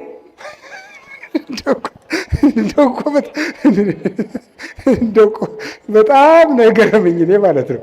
እውነቴን ነው። እግዚአብሔር በሚያውቀው ስልኬ ላይ አንስቼ አስቀምጨዋለሁ። እንደዚህ ያለውን ነገ ካገኘሁት አነብላችኋለሁ። በእንግሊዘኛ ምን እንዳለኝ ምኑን ቅድም የነገርኩህን አታስታውስም እንዲህ ያልኩት እና ምን አለ ይመስላችሁ? እኔ ስሜት የለኝም፣ ሴንስ የለኝም፣ ኢሞሽን የለኝም፣ ሜሞሪ የለኝም፣ አላስታውስም። መረጃ አጠራቅሜ ማቅረብ ብቻ ነው ስራዬ ያለኝ። ከቃሉ ጋር ናችሁ? ይኸው እንደዚያ ነው ማለት ነው። እየበተነ የማይሰበስብ ቻት ጂፒቲ ነው ያቀርባል። እሱ ግን ያን መልሶ አያስታውሰውም። እንደዚያ ናችሁ እናንተ። በቃ ትበትናለህ፣ የምትሰበስበው ግን የለም። ቀኑን ሙሉ ሌቱን ሙሉ በትናችሁ መጨረሻ ላይ ግን ዘወር ስትሉ እጃችሁ ላይ ምንም ጠብ ያለ የህይወት ጠብታ የለም። ስለዚህ የእግዚአብሔር ቤተሰቦች ታውት ሁሉንም ነገር ይሄን ያለውን ነገር ሁሉ ተጠቅሙና አሁን በኢንተርኔት የመጡትን ፕላትፎርሞች ሁሉ ከቻላችሁ ለድነት ተጠቀሟቸው፣ ካቃታችሁ ደግሞ ተዋቸው። አንዳንድ ጊዜ ሰይጣንም ያታልላችኋል። ምን እያደረገ አይ በቃ እንዴ መረጃ እኮ ጥሩ ነው ይላል። ወይ ጉድ! እኔ ልገራችሁ፣ አንድ ሰው መረጃ ሲሰበስብ ቢያንስ ሁለት ዓላማ ይዞ ነው መሰብሰብ አለበት። አንደኛ ለነፍሱ የሚጠቅመውን ነገር፣ ሁለተኛ ለኑሮው የሚጠቅመውን ነገር። ከሁለቱ ውጭ የሆነ ነገር ላይ በማዳመጥ ጆሮአችሁ መደንቆር፣ አይምሯችሁ መደንዘዝ የለበትም። ምን በወጣን እንዴ! ሰዎች እኮ እንደው አሁን እኮ በሉ ተውት፣ ሁሉን ቢያወዱት አሉ ሆድ ባዶ ይቀራል። ስለዚህ ለራሳችሁ መቼ ነው ጊዜ የምትሰጡት? አሁን ስታነቡም ኢንተርኔትን ብታዳምጡ፣ ቲክታክን ብታዳምጡ፣ ፌስቡክ፣ ዩቱብ ብታዳምጡ ወይ ለነፍሳችሁ ወይ ለእንጀራችሁ። እስኪ በሉ ወይ ለነፍሳችን በሉ። ከዚያስ ወይ ለኑሯችሁ አዳምጡ። ከዚያ ውጭ ተውት። ለራሳችሁ ጊዜ ይኑራችሁ። ለራሳችን ጊዜ እንዲኖረን እግዚአብሔር ይርዳን። ርዕሱ ብዙ የሚያስነግር ነው። ለዛሬ እንዳይመሽ ብፁዕ አባታችንም ሌሎች አባቶችን ማስቀምጨን ሁሉ የምለፈልፍ ጊዜ ለምን ዘርዝሩን እንጂ ከላይ ጀምራችሁ ጊዜ ለእግዚአብሔር፣ እሺ፣ ጊዜ ለስራ፣ እሺ፣ አቤት፣ ጊዜ ለቤተሰብ፣ ሌላስ? ጊዜ ለማዳመጥ፣ ሌላስ? አቤት፣ ጊዜ እና በዩቲዩብ ሁሉ የሚያወራውን ሰው አትስሙት። ከተጣሉኝ የሚጣሉ አሁን እንትና አቶ እንትና እውነቱን አፈነዱት ይላል። ምንም የፈነዳ ነገር የለም። አትስሙ። በቃ እንደዚህ አፈነዱት፣ ዘለቁት፣ አፍረጠረጡት የሚል ነገር አትስሙ። በቃ እውነት ብቻ የምትሰሙበትን ምንጭ ለይታችሁ ስሙ። እስከ መጨረሻው ጨርሼ የምናገርበት ምክንያት ትውልዱን የሚጠፋን እንደው እኮ ይገርማል። አሁን ቅድም በነገርኳችሁ መሰረት ያን ኤአይ የሚባለውን ሰውዬ ወደፊት ለኦርቶዶክሳውያን ፈተናችን ምን ሊሆን ይችላል ብዬ ጠየቅኩት። እመቤቴን ከልቤ የምነግራችሁ አንዱ ኤአይ ነው አለኝ። ከልቤ እኮ ነው የምነግራችሁ ማለት ነው። አንዱ የኦርቶዶክሳውያን ፈተና ኤአይ ነው ብሎ ራሱ አልነገረኝም። ገርሞኛል ይህ ሰውዬ ብዬ። ኤአይ ሰውዬ አይደለም ደንቆሮ ነው እንዲያባ እንዳትሉ። ስለዚህ አሁን የምነግራችሁ ነገር የእግዚአብሔር ቤተሰቦች ለጊዜ ለቤተሰብ ጊዜ ለማዳመጥ የሚረባችሁን አዳምጡ፣ የማይረባችሁን ተውት። ቀጥሎስ ጊዜ ለመዳን በሉ። ለመዳን ጊዜ እንዲኖረን ደግሞ መጨረሻ ላይ ጊዜ ለማን? ጊዜ ለራስ። እግዚአብሔር ጊዜ ይስጠን። ጊዜ የሰጠን እግዚአብሔር ክብር ምስጋና ይግባው። ወስብሐት ለእግዚአብሔር። ይቆየን።